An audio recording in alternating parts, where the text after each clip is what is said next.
Pakasalan mo ang apo ko. Ang siyang nakasulat sa papel na inabot sa kanya ng Don. Nagtataka na iniangat ni Sage ang tingin pabalik sa Don.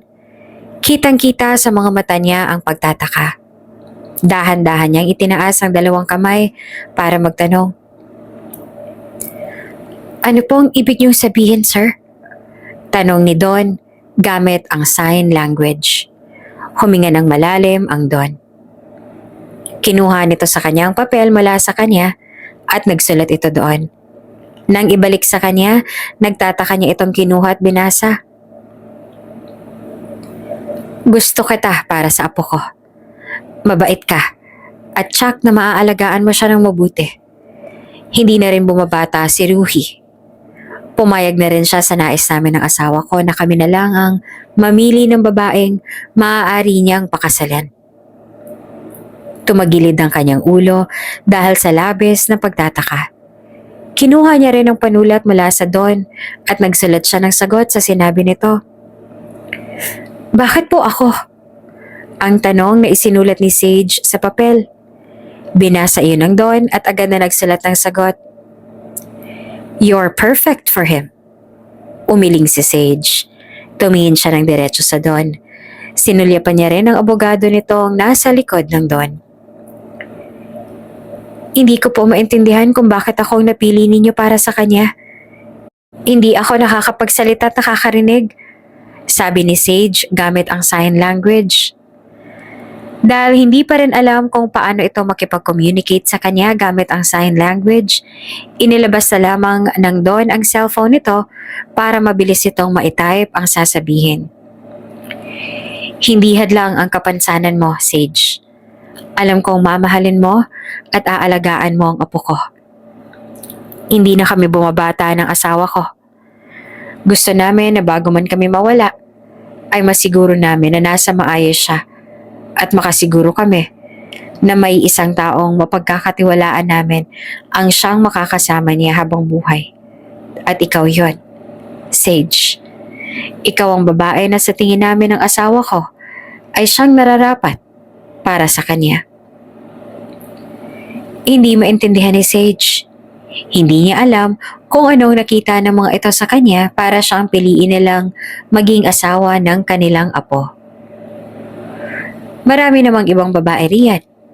Ibang babae na may kakayahang makarinig at makapagsalita at hindi kagaya niyang may kapansanan. Ngunit bakit siya pa rin ang pinili ng mga ito? Bakit siya ang gusto nila na maging asawa ni Ruhi Vatroslav? Kung bago ka pa lang sa channel na ito, Ate Jane TV, huwag kalimutang pindutin ang notification bell and subscribe button. Sana po hindi naman malaking abala sa inyo ang pagpindot ng subscribe button dahil ang kapalit po nito ay ang pagsuporta para makapag-produce ng mga libreng stories sa mga channels ni Ate Jane. Maraming salamat! Kung sa panlabas na anyo lamang ang pag-uusapan, talagang walang kahit anong kapintasan ang dalagang si Sage Arellano na mas kilala rin sa palayaw niyang Panggay.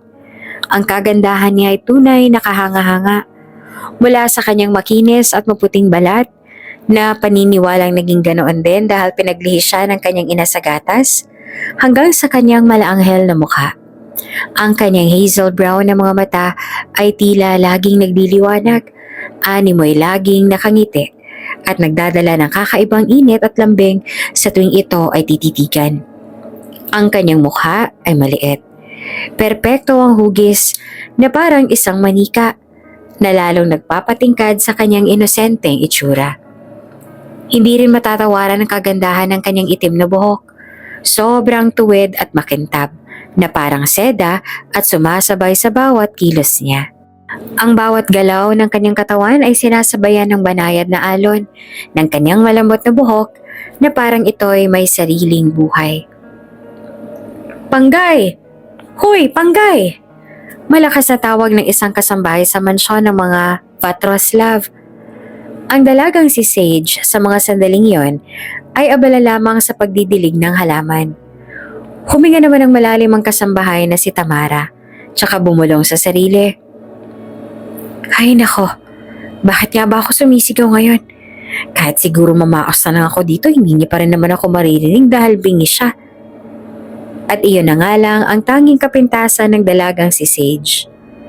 Wala naman siyang kakayahan na makarinig at hindi rin niya kaya na magsalita tulad ng ibang tao.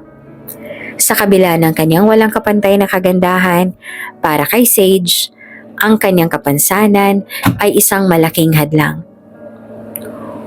Uy, Panggay! Naramdaman ni Sage ang hawak sa kanyang balikat kaya siya napalingon. Nang makita niya si Tamara ay agad din siyang napangiti dito. May kailangan ka ba, Tamara? Tanong ni Sage gamit ang sign language na mabuti na lang at naunawaan naman ni Tamara. Tumango ito bago itinuro ang sariling bibig para sabihin sa kanya na basahin ang kung anong sasabihin nito dahil marunong siyang mag-lip read. Pinapatawag ka ni Sir Ruhi. Iyon ang sinabi sa kanya ni Tamara. Tumango si Sage at agad niyang pinatay ang tubig sa hose na hawak. Kinuha rin ni Tamara ang hose sa kanya at nag-gesture ito na umalis na siya. Dali-dali naman siyang umalis at saka nagtungo agad siya sa kwarto ng silid. Bago buksan ang pinto, kumatok muna siya roon ng 3 beses upang ipaalam sa tao sa loob ng silid na papasok na siya. Pagpasok niya sa loob ng silid, nakita niya agad ang kanyang binatang boss, si Ruhi Vatroslav, ang apo ng pinakamayamang pamilya sa panahon ngayon. Nakaupo ang binata sa kama nito, ang mga matay diretso na nakatingin sa kanya. Mabilis na lumapit siya sa harapan nito at gamit ang sign language ay nagtanong siya dito. Ano pong kailangan niyo sa akin, sir? Kinuha ni Ruhi ang cellphone nito na nasa tabi at nag-type ng kung ano roon. Matapos ay hinarap nito sa kanya ang screen ng cellphone para mabasa niya kung ano nakasulat doon. Masahe mo mga binti ko.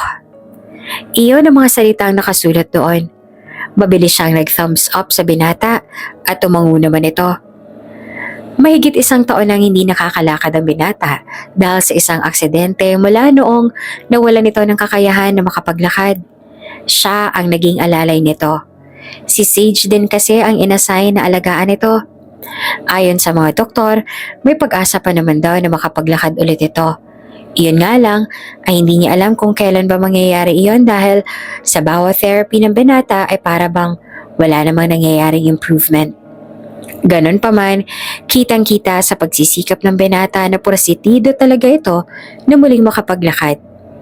Hinilat niya ang binti nito. Nakahiga ang binata sa kama nito at siya naman ay nasa paanan nito at seryoso sa kanyang ginagawa. Nagulat siya nang bigla nitong hawakan ang kamay niya nang may madiinan siya sa may calves nito. Nagtanong ng inosente niyang mga mata na nag-angat siya ng tingin sa binata. Itinaas nito ang isang kamay na para bang sinasabi sa kanya na sandali lang. Sabay ngiwirin na animoy nasaktan niya ito. Doon, bigla siyang nag-alala para dito. Masakit ba?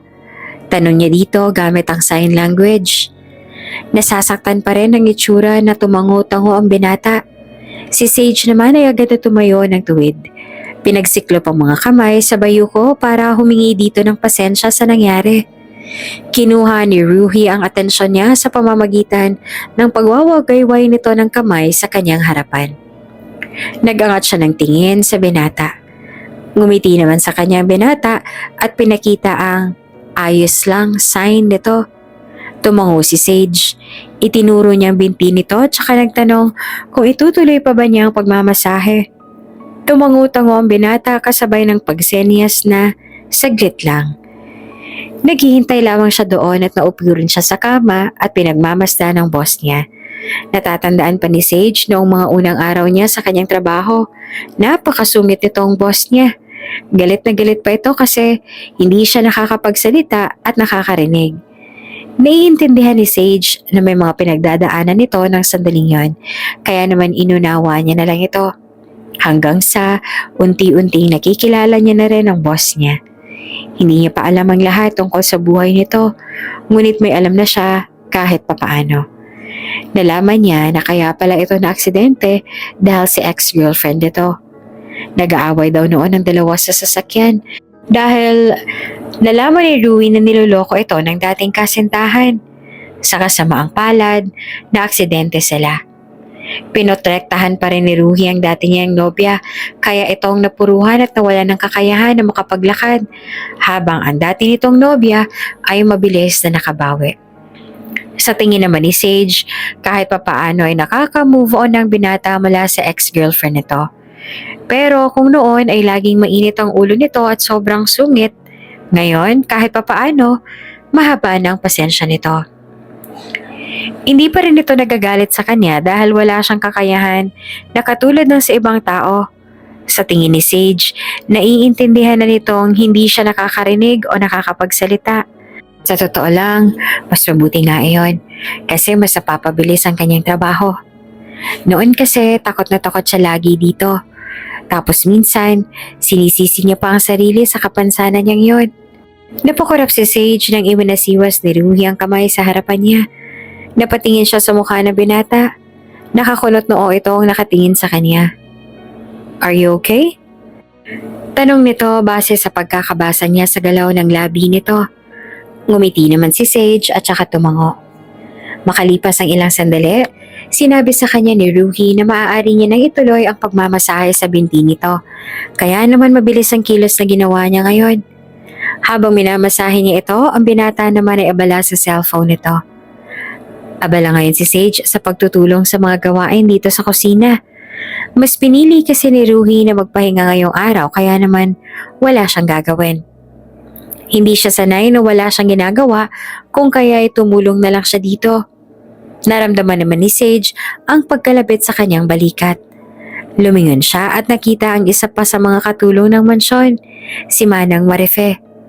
Itinuro sa kanya ni Manang ang labi nito para mabasa niya kung anong gusto nitong sabihin. "Hindi mo kailangan tumulong dito, Iha. Magpahinga ka na lang. Alam kong pagod ka." Sabi pa nito sa kanya. Umiling siya at saka nag-sign language. "Ayos lang po. Hindi naman po ako pagod. Wala rin po akong ginagawa." Ang mga kasambahay dito sa mansyon ay unti-unti na rin na nauunawaan ng sarili niyang lengguwahe para makipag-communicate sa kanya. Kaya nagkakaintindihan na rin sila. "Hay nako, kahit na. Kaya na namin ang mga gawain dito." Wika pa ni Manang. Dahil kampante ang isa pang katulong na hindi naman naririnig ni Sage ang kanyang sasabihin, pabalang ito nagsalita. "Hayaan mo na siyang tumulong sa atin, Manang Marife. Hindi naman mahirap ang trabaho niya. Nag-aalaga lang naman siya kay Sir Rui. Hindi naman bata yung si Sir Rui kaya hindi kailangan ng buong atensyon ni Panggay. Isa pa, ang unfair din para sa atin dahil may favoritism ang boss natin ha. At laging siya yun." Masamang tiningnan ni Manang Marife ang katulong. "Tumigil ka nga, Cynthia. Hindi naman kasalanan ni Panggay. Tsaka, iyon naman talaga ang trabaho niya dito sa mansyon. Ang alagaan si Sir Rui." Nawala siguro sa isip ni Manang Marife, nakaharap lang ito si Sage at nababasa niya kung anong sinasabi nito doon sa isa pang katulong. Sa totoo lang, hindi na bago ang ganito kay Sage. Madalas na talaga siyang pag-initan ng iba pang mga kasambahay dahil paborito raw siya ng kanilang boss. Mabait kasi sa kanya ang lolo at lola ni Rui, sina Don Vincenzo at Doña Amelia. At ayon pa sa kanila, sa kanya lang daw mabait si Rui. At sa iba ay napakasungit na. Sa kabila noon, mas pinili ni Sage na huwag isipin ang mga narinig niyang yon na sinabi tungkol sa kanya. Nag-focus na lamang siya sa trabaho niya. May mga tao rin naman kasi dito sa mansyon na mabait talaga sa kanya.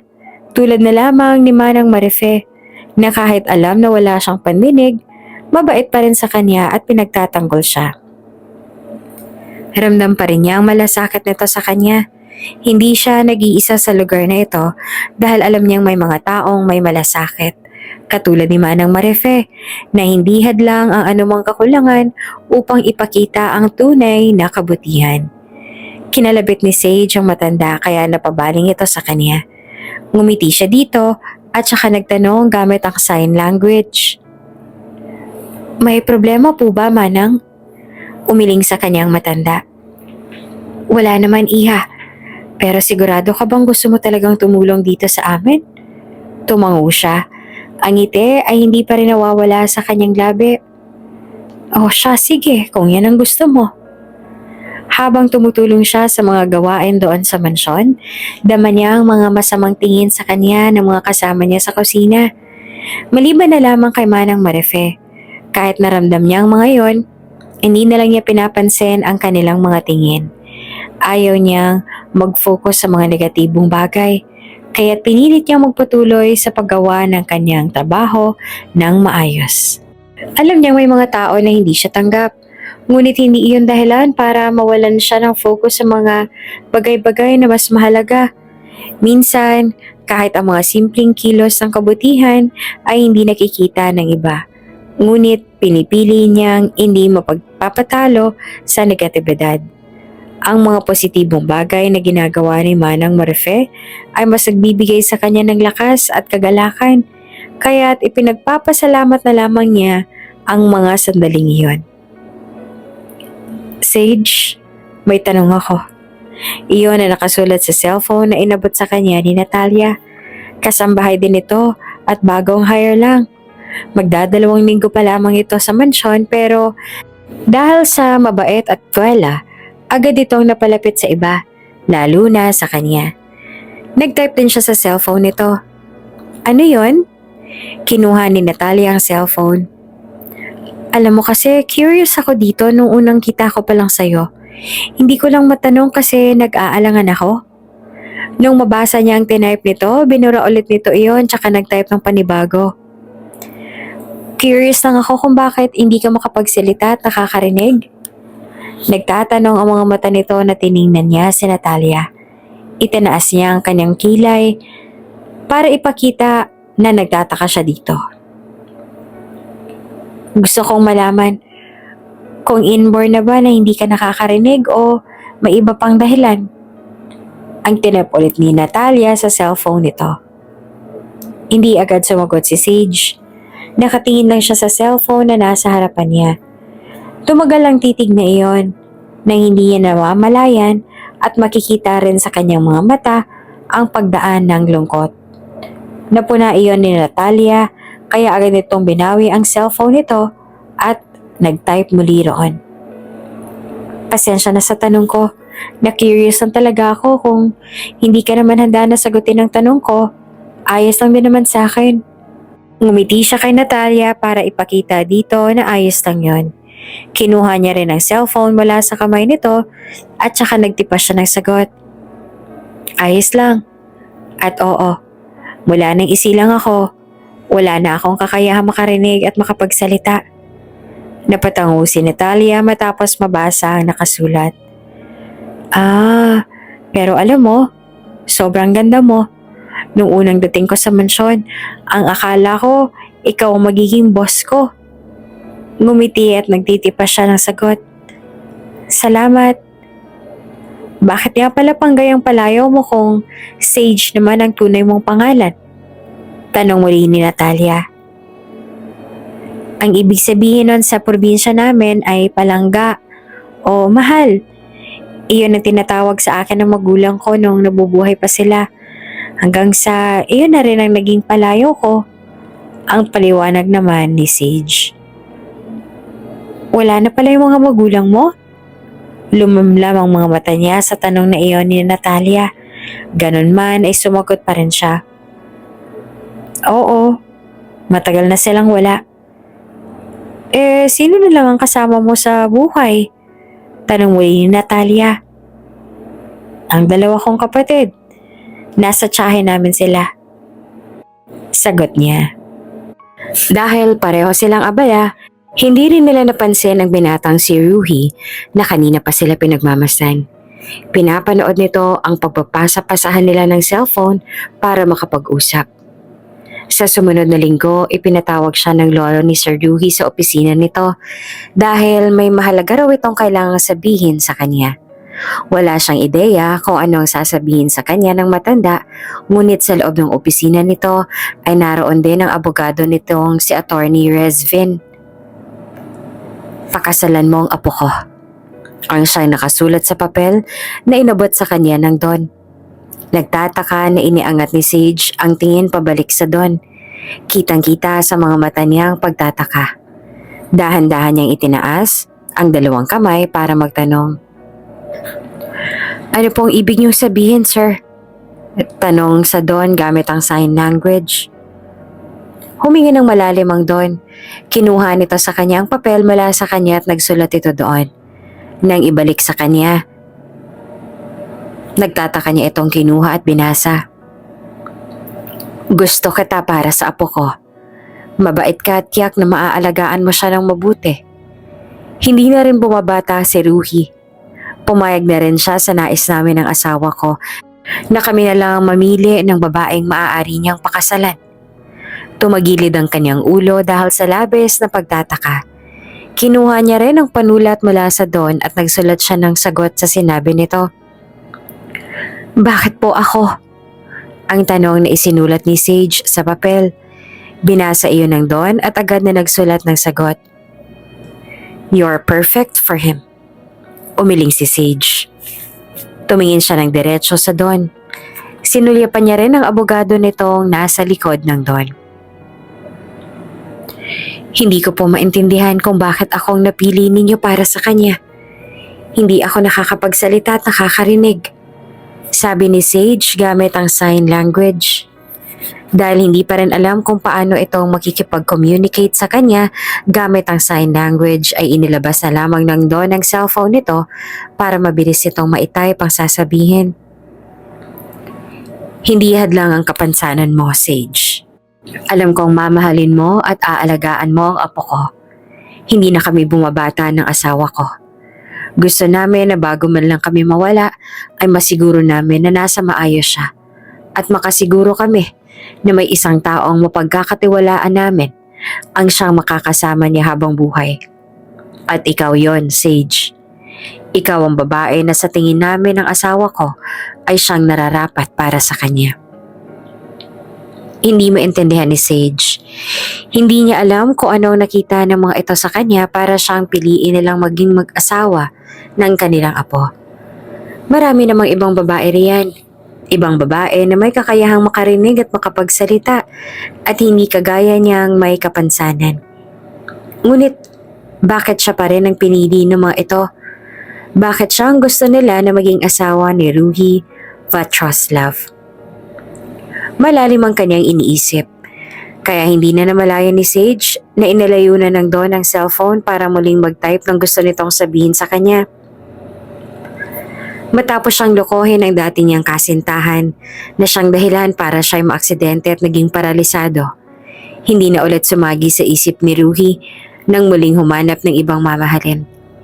Ang sabi niya sa amin, kami na lamang daw ang bahala dahil mas pipiliin niyang sundin ang gusto namin at may tiwala rin siya sa amin ng lola niya. At sa tingin namin ng asawa ko, ikaw ang nararapat para sa kanya. Sage. Kaya sana tanggapin mo ang alok ko. Binasa niya ang nakasulat doon bago malamlam ang mga mata na sinalubong ang tingin ng Don. Marahan siyang umiling bago sumagot sa Don gamit ang sign language. Hindi ko po alam kung matatanggap ko ang alok niyo, Don. Tiningnan ni Don Vincenzo ang abogado nito na para bang may nais ipahiwatig. May kung ano rin na sinabi ang Don kung kaya'y tumango ang abogado bago lumapit kay Sage. Naglabas ito ng isang document at ibinigay kay Sage. Sumenya sa kanyang abogado na basahin ito kung ano ang nakapaloob sa document na iyon na siyang sinunod naman niyang gawin. Marriage Contract Proposal. Napakunot siya matapos mabasa ang title ng document na iniabot sa kanya. If Sage Arellano agrees to marry Ruhi Vatroslav, she will receive the following benefits upon the finalization of the marriage. Number 1, 50 million pesos in cash as a direct gift from Vincenzo and Amelia Vatroslav. Sa una pa lamang na nakasaad sa kasulatan, halos malaglag ng panga ni Sage dahil sa labis na gulat. Hindi niya lubos akalain na ang pamilya Vatroslav ay nakahandang magbayad sa kanya ng ganong kalaking halaga para lamang sa kasal. Ipinagpatuloy ni Sage ang pagbabasa At palaki naman ang palaki ang kanyang mga mata dahil sa lahat ng naroon. House and lot. A property selected by Vincenzo and Amelia Vatroslav. 50% shares of Vatroslav Inc. A transferred ownership of half of the company's equity.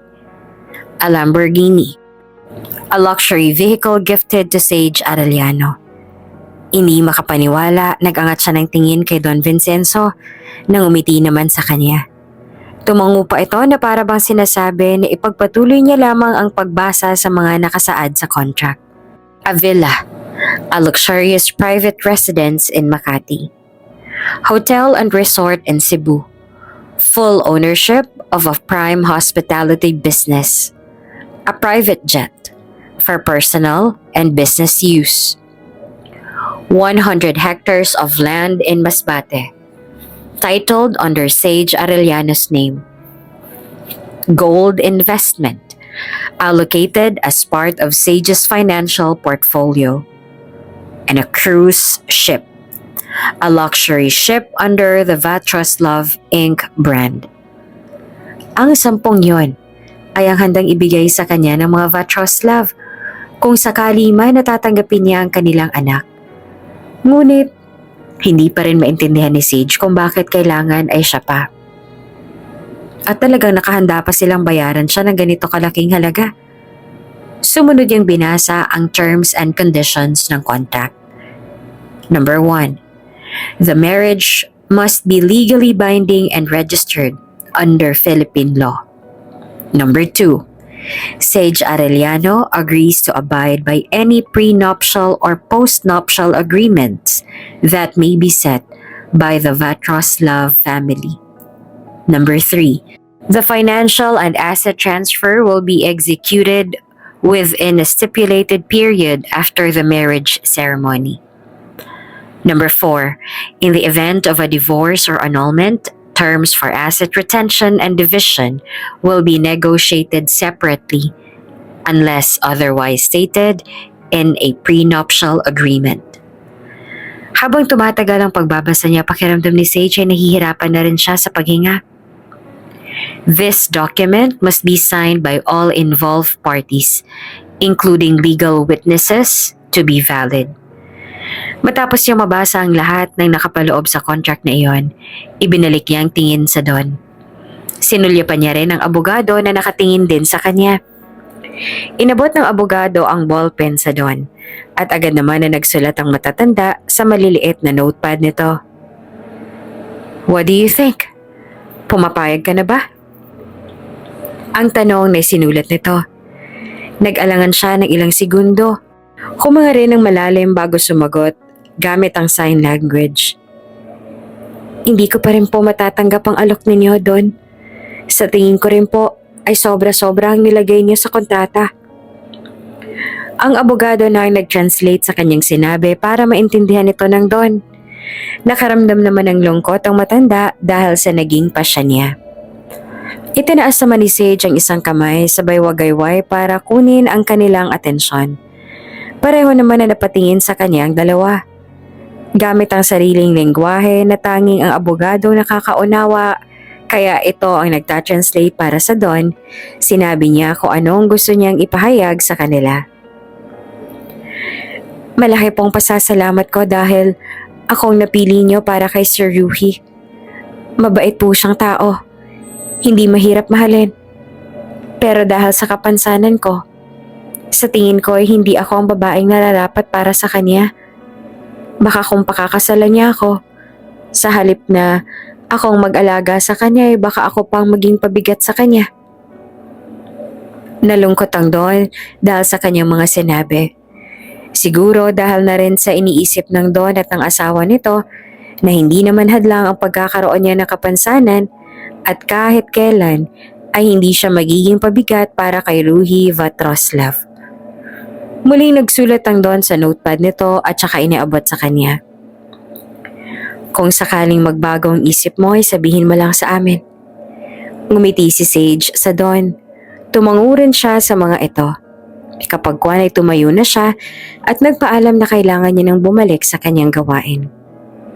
Habang inaayos niya ang mga gamit ni Ruhi sa loob ng silid nito, iniisip niya pa rin ang naging alok sa kanya ni Don Vincenzo. Dahil sa lalim ng kanyang iniisip, napaigtad si Sage sa gulat nang bigla na lamang may kumalabit sa kanya. Paglingon ni Sage, nakita niya si Ruhi Vatroslav. Nakaupo sa wheelchair nito at tumatawa dahil sa naging reaksyon niya kanina. Uminit ang kanyang pisngi habang pinagmamasan nitong tumatawa. Paano ay mas lalo lamang itong gumagwapo sa paningin niya. Sa katunayan ay para itong isang sikat na modelo na ang gwapong muka ay walang kahit anong kapintasan. Nang maramdaman ni Ruhi ang titig niya, tumigil ito sa pagtawa at saka humingi ng pasensya. Gamit ang sign language na natutunan lang din ito mula sa kanya. Umiling si Sage para sabihin na ayos lang iyon. Nag-sign language din siya at sinabi na siya ang may mali dahil masyadong malalim ang kanyang iniisip kanina. Tumaas ang isang kilay ni Ruhi tsaka bahagyang tumagilid ang ulo na para bang nagtataka ito. Nalapit lalo nito ang wheelchair sa kanya. Kinuha ang kanyang kamay at nag-drawing doon ng question mark. Marahil ay nagtatanong kung anong iniisip niya. Ngunit siya ay sumagot dito na hindi naman mahalaga ang iniisip niya. Nagtaas kilay naman ang binata pero kapag kuwan ay tumango rin. Kinalabit niya ang binata sa balikat nito nang bumaling ang atensyon nito sa kortina na isinasayaw ng hangin.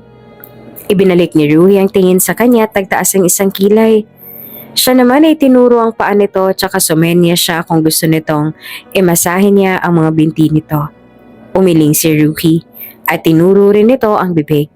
Sinasabing tumingin siya doon at basahin kung anong gusto nitong sabihin sa kanya. Darating ang physical therapist ko mamaya. Nang maintindihan niya iyon, tumaas ang isang kilay niya. Umiti at saka tumango rin sa binata bago siya nag-gesture dito na itutuloy niya na ang kanyang ginagawa na trabaho. Tumango-tango naman sa kanya ang binata bago pinagulong-gulong ang wheelchair palayo sa kanya at lumapit ito sa kortina na siyang tinitingnan nito kanina. Buo na ang desisyon ni Sage na hindi siya magpapakasal kay Ruhi Vatroslav dahil ayaw niya na maging pabigat siya para dito. Naisip niya kasi na malaking hadlang talaga ang kapansanan niya. Ngunit sadyang may mga pangyayari na hindi niya inaasahan. Ate, sinugod po sa ospital si Bunso. May malubhang sakit po siya. Ayon po sa doktor ay may aplastic anemia raw po siya. Kailangan niyang magamot sa lalong madaling panahon baka lumala po raw po ito. Paulit-ulit niyang binabasa ang message na natanggap niya mula sa nakababatang kapatid. Biglaan ang nangyari sa kanilang bunsong kapatid. Walang nakapaghanda tungkol dito. Hindi niya alam kung saan ba siya kukuha ng pera para maipagamot ang kapatid niya, lalo pat wala rin naman siyang naipon sa sinasahod niya dahil siya rin ang nagpapaaral sa dalawa niyang kapatid. Hindi nila pwedeng pabayaan ang kapatid niya. Hindi pwedeng lumala ng tuluyan ng sakit nito. Nangako siya sa kanilang mga magulang na gagawin niya ang lahat sa abot ng kanyang makakaya para lang mairaos niya ang kanyang mga kapatid na naiwan sa kanya. Huwag kayong mag-alala. Gagawa ko ng paraan para maagapan natin ang sakit niya. Ang reply na sinend ni Sage. Maya-maya pa ay nakatanggap ulit siya ng mensahe mula sa kapatid niya. Salamat po ate. Noong lumipas ang 3 araw at wala pa rin siyang naisip na pwedeng gawin at hindi niya pa rin alam kung saan ba siya kukuha ng sapat na pera para sa pagpapagamot ng kanyang kapatid, naisip ni Sage na lumapit na lang siya sa mga Vatroslav. Kasalukuyang kaharap niya ang lolo at lola ni Ruhi Vatroslav. Pareho silang seryoso na nakatingin sa kanya at naghihintay kung ano ang sasabihin niya. Isa-isa niyang tiningnan ang mga kasama sa silid bago niya inaabot ang cellphone na nakapatong sa mesa. Tinype niya roon kung ano ang nais niyang sabihin sa mga ito. Tungkol po sa offer niyo sa akin noon, pwede pa rin po bang magbago ang isip ko? Nang mabasa iyon ng mag-asawang matanda, ay pareho silang napangiti. Tumango agad sa kanya si Don Vincenzo. Kailangan po kasing ipagamot ang kapatid ko. May sakit po siya, kaya tatanggapin ko po ang offer ninyo sa akin. Muling nagkatinginan ng mag-asawa na pareho pa rin napapangiti sa kanya. Oo naman, pwedeng-pwede mo pa rin natanggapin ang alok namin. Sagot ni Don Vincenzo. Mariin siyang lumunok tsaka nag-type sa cellphone. Kailan po ang magiging kasal? Kinuha ni Doña Amelia ang cellphone mula sa kanya para ito ang sumagot. Sa sunod na buwan agad. Nang mabasa niya iyon ay sandali siyang natigilan. Malapit na pala. Hindi niya alam kung paano ito sasabihin sa mga kapatid niya pero hindi na bale. Ang mahalaga lang ngayon ay hindi na lumala pa ang sakit ng kanyang bunsong kapatid. Sigurado siya na maintindihan naman nila ang rason kung bakit niya gagawin ang bagay na ito. At kahit na masungit talaga si Ruhi, baka may pag-asa rin na magkasundo silang dalawa. Aasa na lang siya. Matapos niya makausap ang lolo at lola ni Ruhi, nagpaalam na siya. Sa araw na yon ay para bang nakalutang lang siya sa sobrang dami ng mga iniisip niya. Naputo lamang ang daloy ng isip niya nang lumapit sa kanya si Natalia para sabihin na gusto siyang makita at makausap ni Ruhi. Bakit pumayag ka sa alok ng lolo at lola ko? Iyon ang tanong na nakasulat sa cellphone ni Ruhi. Kakapasok niya pa lang sa loob ng kwarto nito. Ang mga mata ng binata ay diretso na nakatingin sa kanya. Malamig at hindi mabasa ang emosyon. Huminga siya ng malalim bago sumagot gamit ang sign language. Kailangan kong gawin to para sa kapatid ko. Bahagyang lumamlam ang mga mata nito sa naging sagot niya. May malubha siyang sakit. Kailangan iyong maagapan bago lumala. Ayoko may mangyari na hindi maganda sa kanya. Pero wala kaming sapat na pera para ipaggamot siya.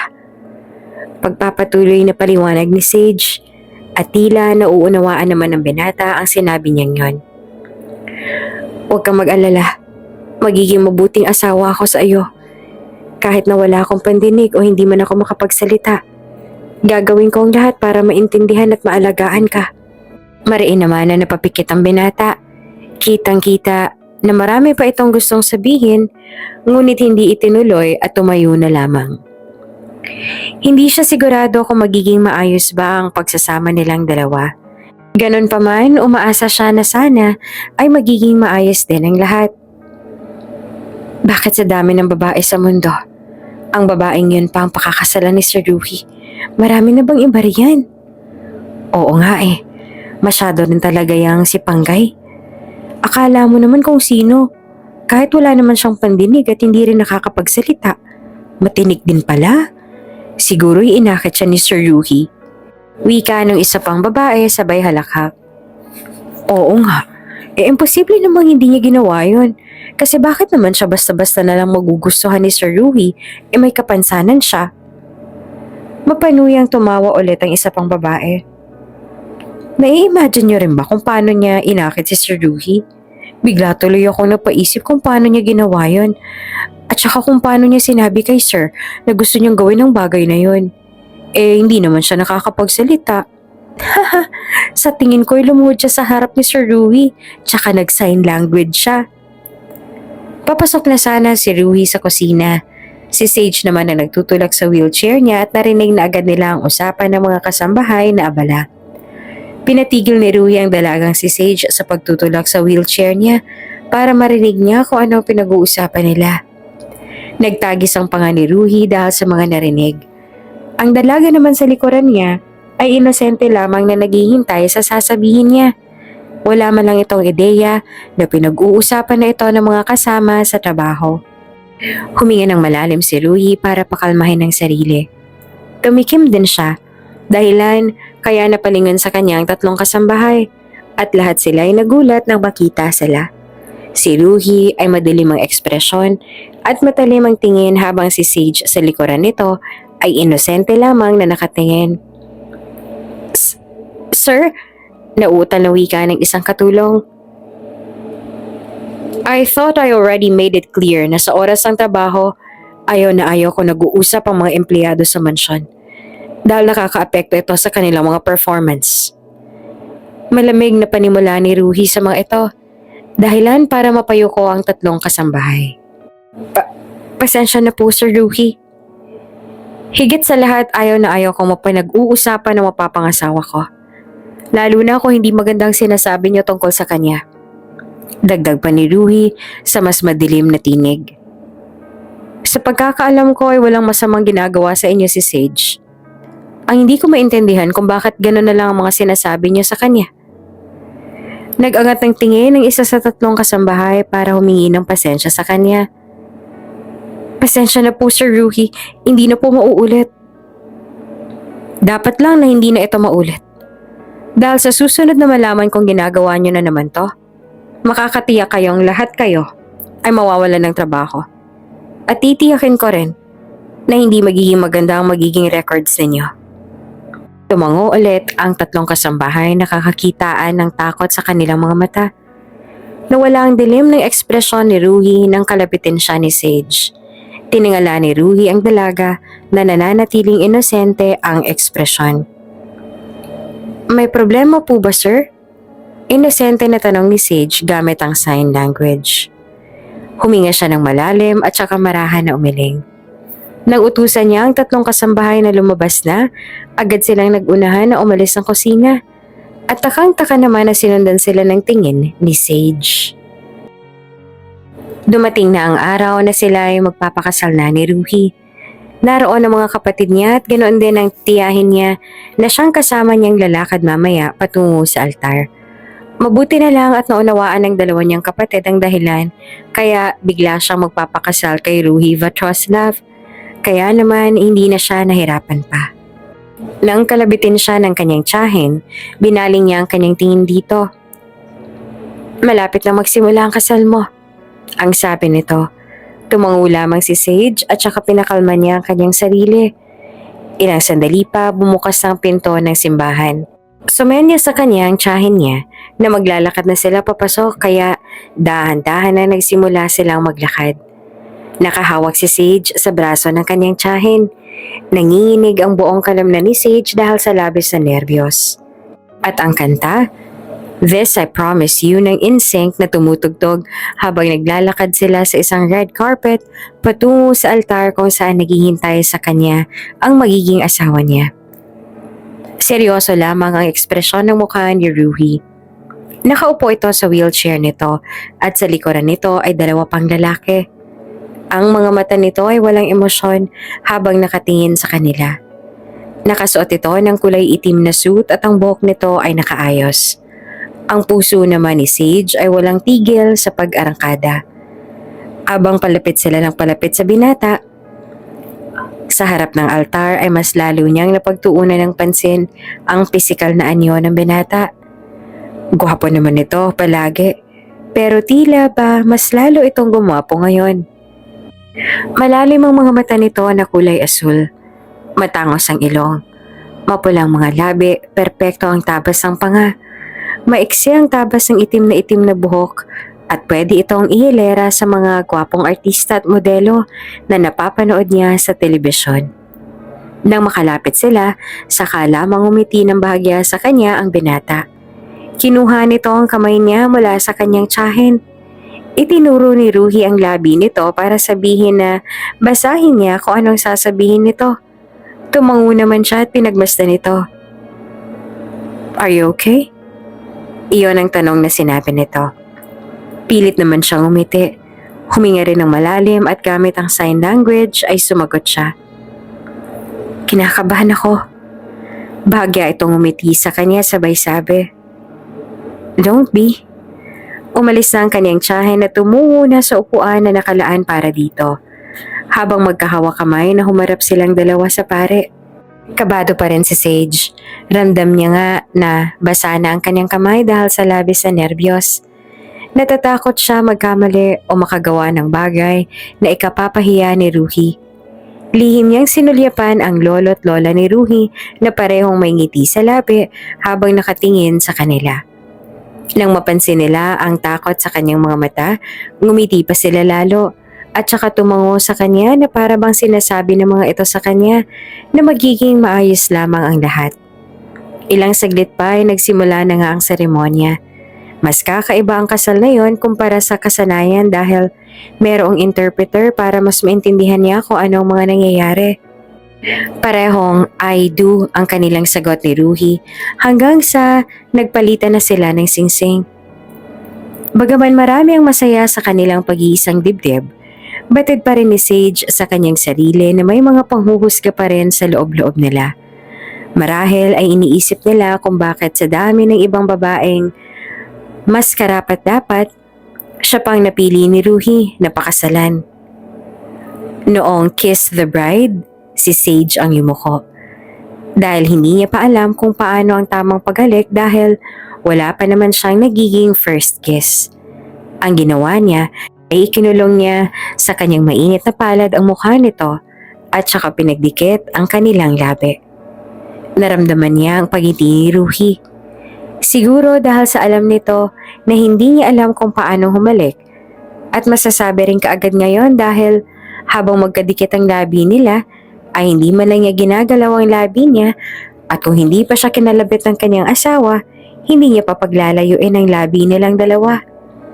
May kislap sa mga mata na nagsalita ito na nababasa niya base sa pagbuka ng labi nito. It's okay, ang siyang sabi ni Ruhi.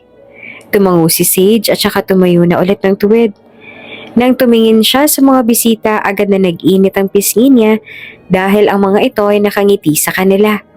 Ang ilan ay pumalakpak pa. Maging ang kanyang mga nakababatang kapatid ay pinipigilan din ang pagtawa. Naisip niya na baka nga ay sobrang tagal ng pagkakalapat ng labi nilang dalawa kanina. Hindi niya kasi alam kung kailan ba siya dapat nalalayo. Sa unang gabi nilang mag-asawa, halos hindi mapakali si Sage sa loob ng kwarto. Hindi niya alam kung ano ang dapat niyang gagawin ngayon. Pinayuhan naman siya ni Natalia sa mga ginagawa raw na mag-asawa, ngunit hindi alam ni Sage kung kaya niya bang gawin ang bagay na iyon ngayon. Bagamat alam ni Sage na normal lang niya magsama na sila sa iisang kwarto bilang mag-asawa, hindi pa rin niya maiwasang makaramdam ng kaba. Sa tanang buhay niya, mga kapatid niya lang ang kasama niya sa silid. Kaya ngayon pa lamang siya makakaranas ng pagtulog sa tabi ng isang lalaki. At hindi lang basta lalaki, kundi ang sarili niyang asawa. Kanina pa siyang hindi mapakali. Nasa reception pa lamang sila. Ang pagtulog na sa iisang kama ang iniisip niya. Matapos magbihis ng kanyang malambot na pajama, lumakad siya papunta sa pinto. Pero hindi agad ito binuksan. Pinakalma niya muna ang kanyang sarili. Pinakaramdaman niya rin muna ang kanilang paligid. Umaasang maiibsan ang tensyon na nararamdaman niya. Dahan-dahan na binuksan niya ang pinto at saka lumakad palabas. At tumambad sa kanya si Ruhi na nakaupo sa gilid ng kama. Hawak ang iPad. Nang maramdaman nito ang presensya niya, inaangat nito ang tingin mula sa iPad papunta sa kanya. Isang banayad ng ngiti ang sumilay sa mga labi ni Ruhi at ganon din ang ginawa ni Sage. Lumapit si Sage sa kanyang asawa. Hindi naman ito inaalis ang pagkakatitig sa kanya. Nang makalapit siya, dinampot ni Ruhi ang Apple Pen nito para isulat ang itatanong sa kanya. Magpapahinga ka na ba? Ang tanong ni Ruhi. Kaagad na sumagot si Sage gamit ang sign language. Oo, ikaw rin ba? May trabaho pa akong kailangan tapusin. Ang sagot na isinulat nito. Napakunot ang kanyang noo, pero malalim na ang gabi. Pagod ka na rin sa dami ng kailangan gawin kanina. Tingin ko'y kailangan mo na rin magpahinga. Ang sabi niya dito gamit ang sign language. Ngumiti sa kanya si Ruhi sabay tango, na para bang sinasabi nito sa kanya na magpapahinga na nga ito. Itinuro niya naman ang kama at saka nagtanong kung doon din ba ito matutulog. Sumagot si Ruhi ng tango tsaka may isinulat ulit ito sa iPad nito. Pero kung hindi ka komportable na katabi ako, sa couch na lang ako matutulog. Agad na umiling si Sage at mabilis sa sinenyasan si Ruhi. Ayos lang ako, mas gusto ko na magkatabi tayo. Napalunok siya ng laway pagkatapos gawin ang huling bahagi ng senyas. Pilit na pinipigilan ang nanginginig niyang kamay. Gusto niyang ipadama kay Ruhi na ayos lang siya. Kahit na sa loob-loob niya ay may kaunting kaba pa rin. Bahagyang dumaan ang pag-aalala sa mga mata nito. Agad din itong nagsulat sa iPad at muling ipinakita sa kanya. Are you sure? Ang tanong na isinulat nito na sinagot niya naman ng pagtango. Isang banayad ng ngiti naman ang sumilay sa labi ni Ruhi. Ibinaba nito ang hawak na iPad bago umusod ng upo sa kama para bigyan siya ng space sa tabi nito.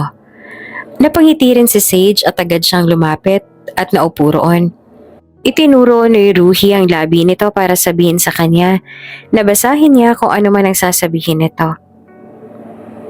If I'm making you feel uncomfortable, sabihin mo lang sa akin. Tumango siya sa kanyang asawa. Matapos noon ay sinabihan siya nitong mahiga na at bumalik naman ito sa ginagawa. Habang abala si Ruhi sa iPad nito ay nakatagilid naman siya ng higa paharap dito. Pinagmamasdan niya ang kanyang asawa na noon ay boss niya lang. Sino nga bang mag-aakala na magiging asawa niya si Ruhi Vatroslav?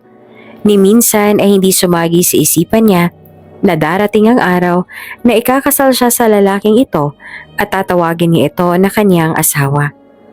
Aaminin ni Sage na una pa lamang ay may paghanga na siya kay Ruhi. I mean, sino ba naman na hindi hahanga sa binata? Hindi lamang ito gwapo at mayaman kundi matalino rin. Medyo challenging nga lang ang ugali nito pero nagiging mabait naman ito sa kanya, unlike before. Ganun pa man, sa kabila ng pagtango niya na iyon, alam naman ni Sage ang limitation niya. Hindi siya umabot sa punto na inassume niyang magiging sila ni Ruhi at mas lalong hindi siya nagde-daydream na magiging mag-asawa sila. Kaya naman, hindi niya lubos akalain na mag-asawa na sila ngayon. Kahit nabatid niya na hindi naman ang pagmamahal ang dahilan kaya sila ikinasal. Aaminin ni Sage na may parte rin ng kanyang puso ang natutuwa. Ngunit naroon pa rin ang pag-aalala na baka hindi siya maging isang mabuting asawa para kay Ruhi dahil na rin sa kanyang kapansanan. Ganun pa man, ipinangako niya naman na gagawin niya ang lahat para maging isang mabuting asawa para kay Ruhi. Gagawin niya ang lahat para matulungan niya ito na makapaglakad muli. Sa lahat din ng gusto nito ay susuportahan niya. Susubukan niya na maging sobrang useful para kay Ruhi. After all, nakasaad yon sa contract na pinirmahan niya bago natuloy ang kasal nilang dalawa. Hindi ka pa ba matutulog? Ang nabasa niyang tanong ni Ruhi sa kanya. Umiling si Sage at saka sumagot. Hinihintay kitang matapos sa trabaho. Tuluyan nang ibinaba ni Ruhi ang hawak na iPad saka tumingin ito sa kanya na pinatakan niya naman. Magpapahinga na rin ako. Ang sabi ni Ruhi kaya tumango siya. Pinagmasdan niya ang asawa na itabi ang iPad nito sa bedside table bago nahiga sa kanyang tabi kaya ngayon ay hindi na siya mapakali. Kahit pa noong pinatay na ni Ruhi ang lampshade, nananatiling dilat ang kanyang mga mata. Mabilis ang tibok ng kanyang puso at kinakabahan. Ito ang unang pagkakataon na may makatabi siyang iba sa pagtulog maliban sa mga kapatid niya kung kaya naman ay hindi niya maipaliwanag ang kaba na nadarama niya ngayon. Sa kabila noon ay sinikap niya pa rin na matulog na. Tsak siyang nakatulog agad si Ruhi sa kanyang tabi at halos hindi na kasi ito gumalaw sa pwesto nito. Mukhang pagod din siguro sa dami ng ginawa kanina sa araw ng kasal nila. Tapos after nun ay nagtrabaho pa ito. Ngunit kahit anong gawin niya, nananatili pa ring dilat ang kanyang mga mata. Malalim siyang nagbuntong hininga at saka mariin ipinikit ang kanyang mga mata. Bagamat nasa dilim, naramdaman ni Sage ang init ng presensya ni Ruhi sa tabi niya. Tumagilid siya ng higa paharap kay Ruhi at napamulat siya at saka namilog ang kanyang mga mata nang bigla nitong hinawakan ng isang kamay niya. Akala niya ay natutulog na ito. Hindi pa pala. Baka tulad niya ay hindi rin ito mapakali. Oops! May break muna. Gusto mo bang ma-shoutout dito sa channel ni Ate Jane? Mag-comment lang ng lesson you learned from the latest story uploaded. Dahil pipili kami ng isang best comment of the day para i-shoutout sa susunod na upload. Kaya huwag kalimutang mag-iwan ng lesson you learned after you watch this video. Maraming salamat! Shoutout nga pala kay Lovely Radaza. Maraming salamat sa pakikinig hanggang sa muli.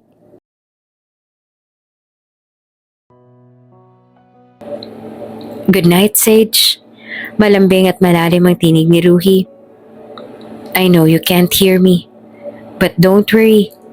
I promise. I won't do anything that will make you feel uncomfortable. You can sleep at ease next to me. Gumuhit ang ngiti sa labi ni Sage at sumiksik din siya sa katawan ni Ruhi. Sa pagkakataong yon ay gusto niya rin na sumagot dito, ngunit hindi niya magawa. Hindi pa sa ngayon, kaya ang tinig sa kanyang isipan ang siyang nagsabi ng mga katagang hindi kayang lumabas sa kanyang bibig. I can. Naririnig kita, Ruhi. Alam ko ang lahat. At maraming salamat. Pinikit muli ni Sage ang kanyang mga mata nang maramdaman ang paghalik nito sa kanyang ulo, sabay mahinang bumulong ng Good night, my wife. Good night, Ruhi. Ang siyang sagot naman ni Sage sa kanyang isipan. Sa unang pagkakataon ng gabing yon, hindi niya alintana ang dilim o ang kaba. Sa halip ay naramdaman niya ang init ng kaniyang asawa. Ang proteksyon na dulot nito. Sa unang pagkakataon nakatulog siyang may kapiling. Kinabukasan nagising si Sage na may kakaibang pakiramdam. Parang may mabigat at mainit na nakadikit sa kanya. Napatingin siya sa paligid at natigilan na mapagtanto ang sitwasyon. Nakayakap sa kanya ang kanyang asawa at nakasubsob pa ang mukha nito sa kanyang dibdib. Mahimbing pa rin ang tulog. Ramdam niya ang bigat ng mga bisig ni Ruhi na mahigpit na nakapulupot sa kanyang katawan. Saglit siyang natulala. Hindi makapaniwala sa posisyon nilang dalawa. Agad niya ring naramdaman ang bilis ng pagtibok ng kanyang puso. Kahit pamalamig naman sa kanilang silid dahil nakabukas ang aircon at maaga pa. Dama ni Sage ang pag-iinit ng kanyang pisngi. Halos hindi niya maintindihan ang sariling reaksyon. Lalong bumilis ang tibok ng puso niya nang mapagtanto niya na napakalapit ng mukha ni Ruhi sa kanya. Ang mainit na hininga nito ay dumadampi sa kanyang balat. Marahan siyang tumingin kay Ruhi na payapa namang natutulog pa rin. Napansin niya ang banayad na pagtaas-baba ng dibdib nito at ang malalim na paghinga. Senyales na mahimbing pa ang tulog ng kaniyang asawa. Ayaw niya pang gisingin si Ruhi. Ngayon niya lang ito makitang matulog ng ganitong kahimbing. At maaga pa naman, hindi pa nito kailangan simulan ng araw. Kung kaya naman ay dahan-dahan niyang sinubukan na alisin ang mga braso nito mula sa pagkakayakap sa kanya. Maingat siyang umalis sa yakap ni Ruhi. Pinipilit na hindi ito magising. Habang unti-unti siyang lumalayo, naramdaman niya ang tuluyang pagbilis ng tibok ng kanyang puso. Parang sasabog sa kaba. Nagtungo siya sa gilid ng kama at saglit na naupo. Pinipilit pakalmahin ang sarili. Napahawak si Sage sa kanyang dibdib. Ramdam pa rin ang mabilis sa pintig ng kanyang puso. Hindi siya makapaniwala sa nangyari. Pero sa kabila ng kaba, may kaunting ngiti na sumilay sa kanyang mga labi. Tahimik niyang pinanood si Ruhi mula sa gilid ng kama. Inaalala ang init ng yakap nito. Sandaling nanatili siya doon bago tumayo at nagpasya na maghanda na ng umaga. Matapos makapag-ayos ng sarili at makapagpahinga ng kaunti mula sa nakakagulat na umaga, naisip ni Sage na sorpresahin si Ruhi ng almusal sa kama. Gusto niyang ipakita sa kanyang asawa kung paano siyang mag-alaga. Kahit sa mga simpleng bagay lamang. Lagi niya naman itong inaalagahan kahit pa noong hindi pa sila mag-asawa. Pero syempre, mas iba ngayon kasi kasal na sila. Maingat niyang inihanda ang tray ng almusal. May kasamang itlog, tinapay at kape. Dinala niya ito pabalik sa kanilang kwarto. Pagbukas niya ng pinto, nakita niyang gising na si Ruhi. Nakaupo na ito sa kama. Bahagyang naguguluhan habang nakatingin sa kanya. Natigilan si Ruhi nang makita ang tray ng pagkain na dala ni Sage. Good morning, sabi ni Ruhi. Nagtataka kung bakit may daladalang almusal si Sage at itinuro nito ang tray na hawak niya. Bakit mo pa ito dinala dito? Pwede naman tayong kumain sa labas. Ngumiti si Sage at tahimik na inilapag ang tray sa bedside table. Pagkatapos ay humarap siya kay Ruhi. Gamit ang sign language upang ipaliwanag ang kanyang ginawa. Ganito ako mag-alaga ng asawa. Ang maikli ngunit makahulugang mensahe niya. Natulala naman si Ruhi sa sinabi ni Sage. Hindi agad ito nakapagsalita o nakapag-react. Tila napako ang tingin nito sa asawa. Pagkatapos ng ilang sandali, isang malambing na ngiti ang sumilay sa labi ni Ruhi. Salamat, Sage. Ang tangi na sambit nito habang tinitingnan ng asawa. Tumango naman si Sage na nakangiti pa rin. Sumenyas din siya sa asawa na wala lang ang kanyang ginawa. Matapos mag-almasal ni Ruhi, tinulungan niya ulit ito na makaupo sa wheelchair nito para lumabas sila at makapagpainit pa at pagpakahangin. Isang malaking ingay ang biglang bumulabog sa hardin dahil nahulog ang isang kasambahay, ang isang paso. Dahil doon ay bahagyang napapitlag naman si Sage na ipinagtaka ni Ruhi. Nagtatanong na nakatingala ito sa kanya. Marahil ay naguguluhan kung bakit siya nagulat gayong hindi naman siya nakakarinig. Inosente naman na tiningnan ni Sage ang asawa at saka nagtanong dito gamit ang sign language kung bakit ito nakatingin sa kanya. Are you okay? Bakit nagulat ka? Ang tanong na nabasa niya base sa buka ng labi ni Ruhi. Ngumiti siya at ipinaliwanag ang dahilan. May kumagat sa akin. Sagot niya gamit ang sign language. Tumango naman si Ruhi at naniwala sa sinabi niya. Itinoon na ulit nito ang tingin sa harap tsaka sinabihan ng kasambahay na nakahulog ng paso na linisan agad iyon. Si Sage naman ay bahagyang nakahinga ng maluwag. Paglipas ng ilang sandali ay kinalabit niya ang kanyang asawa na tiningala naman siya. Magtatrabaho ka ba ulit mamaya? Tumango si Ruhi bilang tugon. Pero hindi ka ba pagod? Hindi ba't ang sabi sa'yo ni Don Vincenzo ay sa sunod na araw ka na lang magtrabaho para makapagpahinga ka muna? Itinuro ni Ruhi ang labi nito kaya doon siya tumingin. I will be fine. We're flying to Japan next week for our honeymoon. Kailangan kong matapos ang ibang mga trabaho ko. Nang makita ni Sage kung paanong bumuka ang labi ni Ruhi para banggitin ang honeymoon, agad na nag-init ang pisngi niya. Oo nga pala. Nawala sa isip niya na kailangan palang honeymoon na yon. Naaalala niya tuloy biglang sinabi sa kanya ng lola ni Ruhi. Gusto na raw nito na magkaapo sa tuhod kaya sana raw ay magkaroon agad silang dalawa ng anak. Napakunot noon naman si Ruhi nang mapansin nito ang pamumula ng kanyang pisngi. Winasiwas din ito ang kamay sa harap niya para kunin ang kanyang atensyon at doon lang siya napabalik sa realidad. Are you okay? Tanong ni Ruhi na sinagot niya naman ang tipid na pagtango tsaka agad siyang nag-iwas ng tingin. Si Sage ang nagluto ng lunch para kay Ruhi. Ilang sandali lang din ay dumating na sa mansyon ang lolo at lola ni Ruhi. Kinabukasan ay naging abala ulit si Ruhi sa trabaho nito. Dumating din ang therapist nito kaya nahati ang atensyon ni Ruhi sa trabaho at doon. Wala siyang ginawa buong maghapon. Kasi dahil nga sa siyang asawa ni Ruhi, hindi na rin pumapayag ang mga kasambahay na tumulong siya sa mga gawain doon. Paglubog ng araw, pinatawag siya ng lolo at lola ni Ruhi sa opisina ng mga ito para makausap siya. Iha, may babayaran kaming bahay para sa tiyahin at mga kapatid mo. Iyon ang nakasulat sa iPad na inabot sa kanya ni Doña Amelia. Nag-aalangan na tiningnan niya ang mga ito. Pareho silang nakangiti sa kanya. Hindi na po kailangan, Doña. Sapat na po sa akin na tinulungan niyo po kami na maipagamot ang kapatid ko. Nang mabasa iyon ni Doña Amelia ay napailing ito. No, gusto namin ni Vincenzo na bilhan sila ng bagong tirahan para maging komportable sila. Hindi ba't ito rin naman ang nasa kontrata? Tumango si Sage matapos iyong mabasa. Pero nakakahiya naman po sa inyo. Ayos lang yon, Iha. Parte na rin ng ating pamilya ang mga kapatid mo. Kaya gusto namin na maging maayos din sila. Bagaman nag-aalangan pa siya, tumango na lamang siya bilang pagpayag.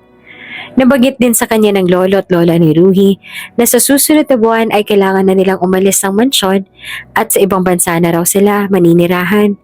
Sakalang daw sila babalik dito pag alam nila na may anak na sila para may makakatuwang din sila sa pag-aalaga. Gagawin daw nila yon para may privacy naman silang mag-asawa. Sa totoo lang ay nalulungkot din siya dahil aalis sila. Ngunit wala rin naman siyang magagawa kung iyon ang pasya nila. Ate, sobrang bait naman ng pamilya ni Kuya Ruhi, ate. Talagang bibilhan pa po nila kami ng bahay. Iyon ang text message na natanggap niya mula sa mga kapatid niya. Oo nga eh. Ang sabi ko nga sa kanila hindi na kailangan yun pero mapilit sila. Ang reply niya naman, sa tingin namin ate, talagang gusto ko lang po nila para sa kanilang apo. Kinabukasan lamang mula nang sabihin sa kanya ng lolo't lola ni Ruhi na bibili sila ng bahay para sa mga kapatid niya, binayaran agad nila ang nasabing bahay at maaari nang lumipat doon ang tiyahin at mga kapatid niya. Nagpa-consult na rin sila sa magagaling na doktor para raw mas maagapan ang lagay ng kapatid niya. Sobrang malaki ang pasasalamat niya sa kanila at hindi niya rin alam kung paano nga ba sila mapapasalamatan at kung paano niya bang masusuklian ang kabaitan nila sa kanya. Sa ngayon ay nasa sementeryo si Sage kasama ang mga kapatid niya. Binisita nila ang kanilang mga magulang na sabay na nawala. Ilang buwan na rin kasi silang hindi nakakabisita dito at pakiramdam nila ay nagtatampo ng mga ito sa kanila. Gusto rin ni Sage bago sila umalis ng bansa ng kanyang asawang si Ruhi para sa kanilang honeymoon ay nakapagpaalam muna siya sa kanilang mga magulang. Ma, Pa, kung nandito kayo ngayon, alam ko na hindi kayo papayag sa ginagawa kong to. Alam kong gagawa kayo ng paraan para hindi matuloy ang kasal namin ni Sir Ruhi. Naniniwala kasi kayo na ang kasal ay para lamang sa dalawang taong tunay na nagmamahalan. Pero wag po kayo mag-alala, Ma, Pa. Masaya naman po ako sa naging pasya kong to. Gusto ko rin naman po si Sir Ruhi. Kahit na hindi kami pareho ng nararamdaman, mabait po siya sa akin at talagang nare-respeto niya ako. Hindi lamang bilang kanyang asawa kundi bilang isang tao at babae. Naipapagamot na rin po namin si Saya. Naaagapan na po ang sakit niya para hindi na po ito mas sumala pa dahil po yun kila Don Vicenzo at Doña Amelia. Ganon din po ang asawa ko.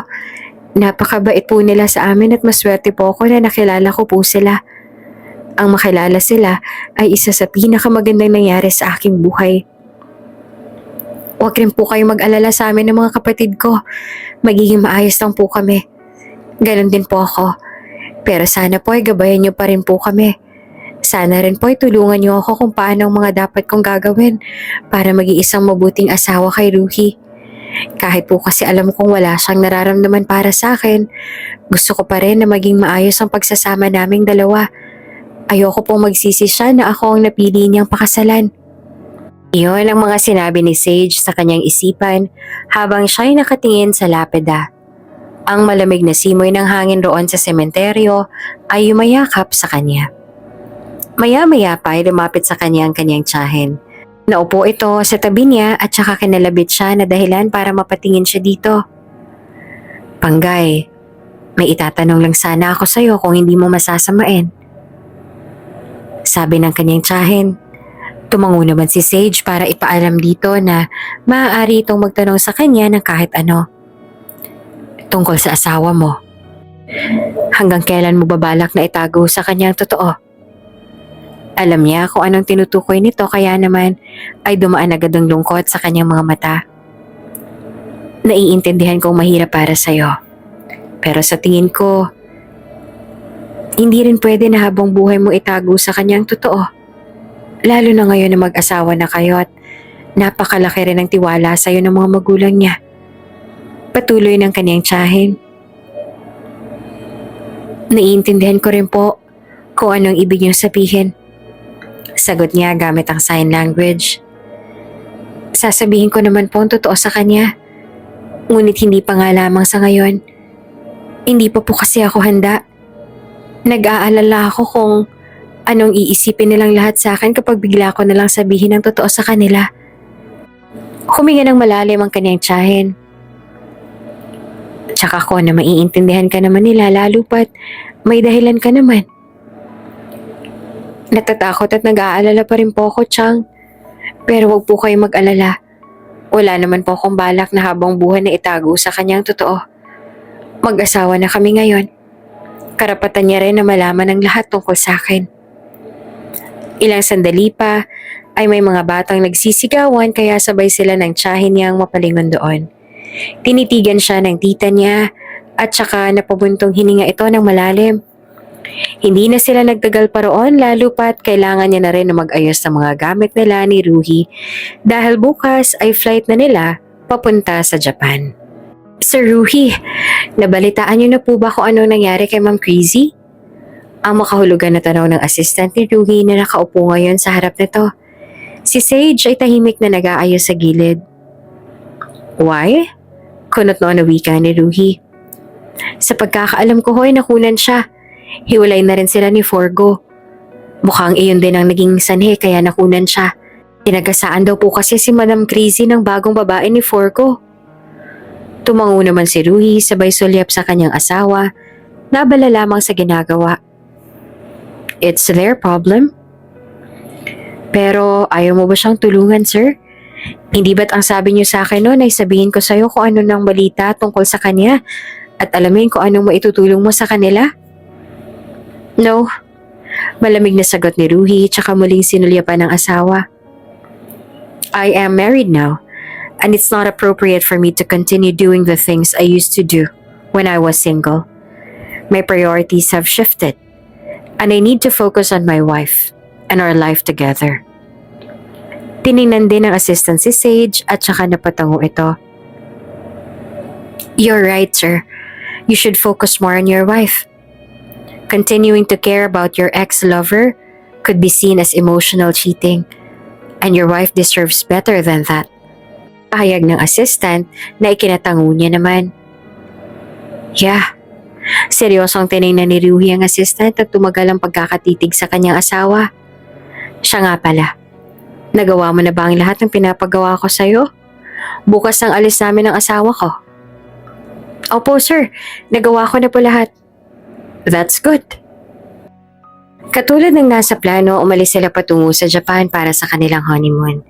Magtatagal sila roon ng 1 linggo. Ang lolo at lola ni Ruhi ang pumili ng hotel na tutuluyan nila. Isang hotel na may magandang tanawin. Tila nagustuhan naman ni Sage roon lalo na't nagkataon na winter din. Kitang-kita niya sa mga mata nito ang kislap ng tuwa. Sa unang araw nila doon wala siyang masyadong ginawa. Sa sumunod na araw naman ay nakatanggap siya ng tawag mula sa kanyang secretary at ngayon ay may mga trabaho siya na kailangang tapusin.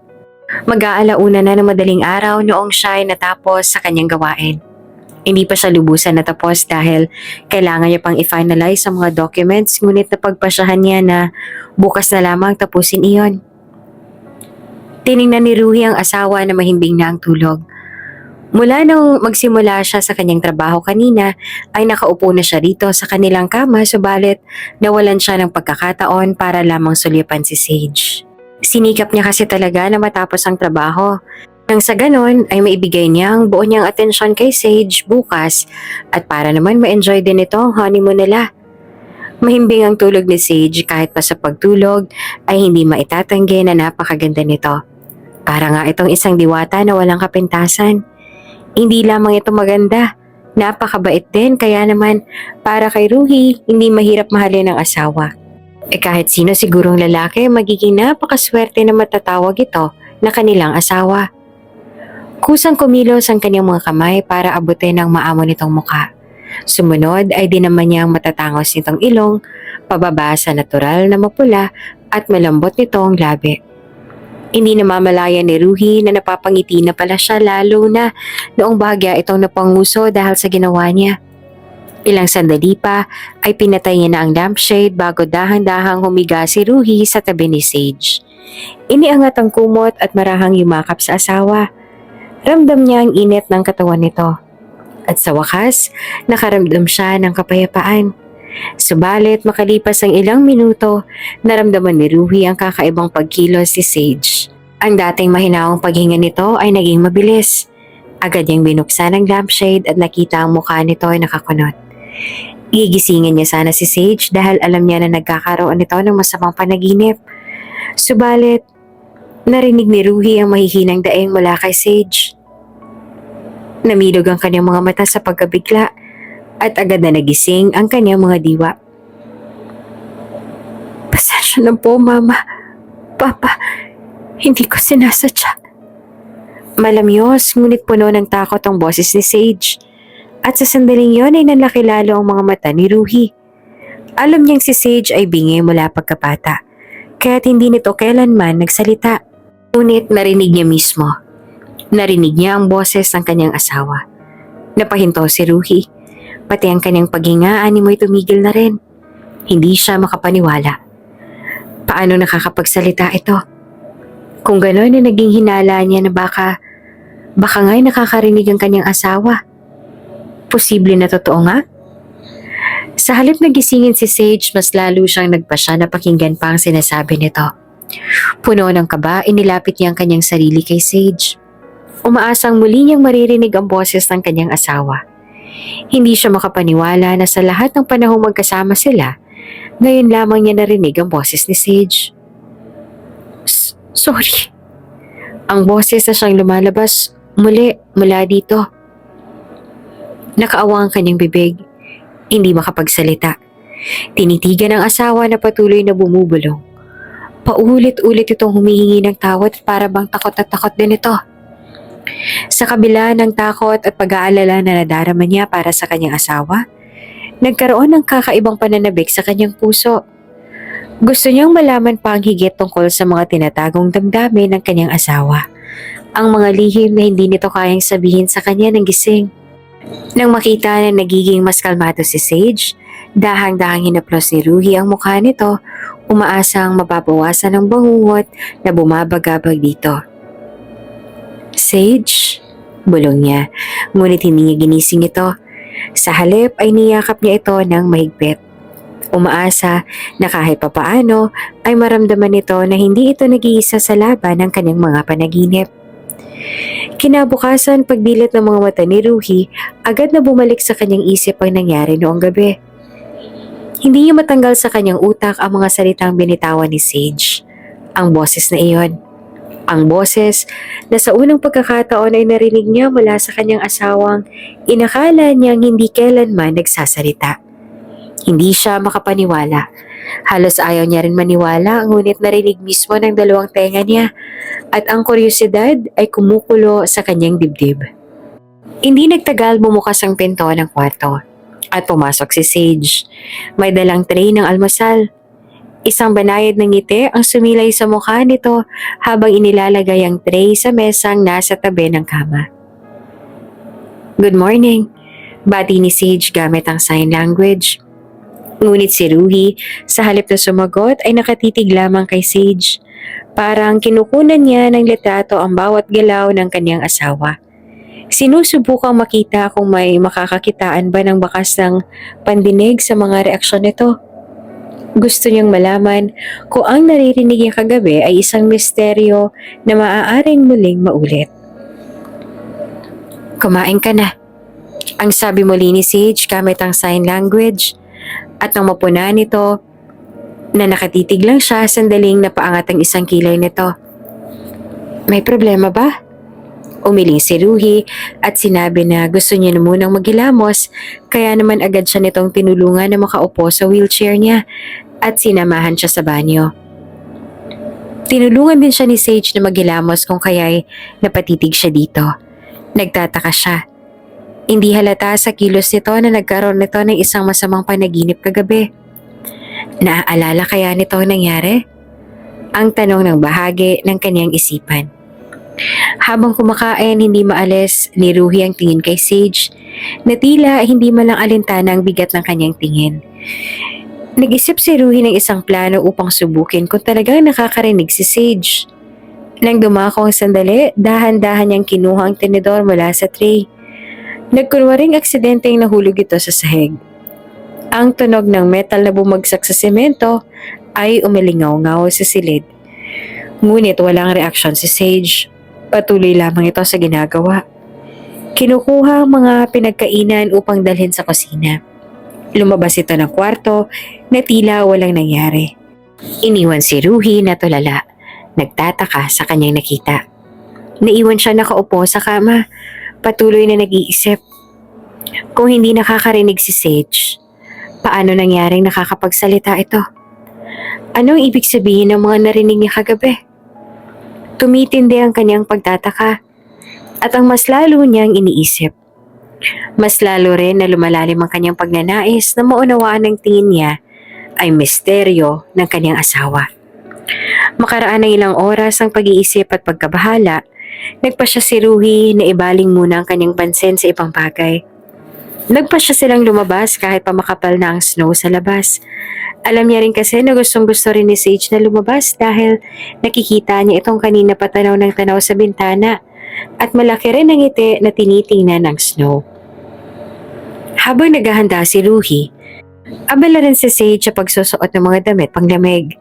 Napaka-cute nito sa suot na padded jacket at may malalim pang fur line na bonnet na nakasuot sa ulo nito para maprotektahan ito mula sa lamig. Hindi napigilan ni Ruhi ang kanyang sarili na mapatitig sa asawa. Ang maamo nitong mukha, natatakpan ng bahagyang pula mula sa lamig. Sa bawat galaw ni Sage, lalo pang tumitindi ang paghanga na nararamdaman ni Ruhi. Napansin ni Sage na hindi pa maayos ang suot ni Ruhi. Agad itong yumuko at sa isang mabilis na kilos, hinawakan ito ang scarf ni Ruhi. Maingat na itinali nito ng maayos sa liig niya. Sumunod, dinukwang nito ang bonnet na nakalagay sa gilid at isinuot ito sa ulo ni Ruhi. Inayos ito upang masiguradong hindi siya lamigin sa labas. Nagulat si Ruhi sa ginawa ni Sage. Hindi agad siya nakapag-react o nakakilos. Sa sandaling iyon ay pabilis din ang pabilis ang tibok ng kanyang puso at kahit pa malamig ang panahon, daman ni Ruhi ang init sa kanyang dibdib. Isang init na matagal niya ring hindi nararamdaman. Isang init na akala niya ay hindi niya na mararamdaman matapos siyang lokohin ng kanyang dating kasintahan. Ngunit ngayon ay bumalik sa kanya at mahirap na din hindi pansinin. Nang matapos si Sage sa pag-aayos sa kanya, bahagya itong umatras. Yumuko rin ulit para naman ayusin ang buhok niya na nakalabas at ngumiti ng masaya kay Ruhi. Parang tuwang-tuwa naman na makita siyang maayos na nakabihis para sa malamig na panahon. Sa ngiting iyon parang natutunaw ang niebe sa labas at nagbigay ito ng init sa puso ni Ruhi. Tulak-tulak ni Sage ang wheelchair kung saan siya nakaupo at kitang-kita naman ni Ruhi kung paano ito natuwa sa nakikita. Parang batang tuwang-tuwa. Nagulat siya nang huminto bigla si Sage sa paglalakad. Pumunta ito sa harapan niya at saka may ngiti sa labi na may sinabi sa kanya. "Salamat sa pagdadala sa akin dito, Ruhi." Sabi nito gamit ang sign language. Napangitiran siya. Paano ay napaka-cute talaga nito ngayon. "Nagustuhan mo ba dito?" Tanong niya. Tumango si Sage na nakatingin pa rin sa kanyang labi. "Oo, sobra. Bata pa lamang ako, pangarap ko na makakita ng snow. Masaya ako natupad na yon." Mas lalong lumawak pa ang kanyang ngiti. "Masaya ako, masaya ka." Tumigil din sila doon sa may frozen lake. Pareho nilang tiningnan ang malawak na niebe at yelo sa paligid. Ang mundo ay tila napakakalmado. Balot ng katahimikan na binabasag lamang ng banayad na ihip ng hangin. Si Sage ay nakatayo sa tabi niya.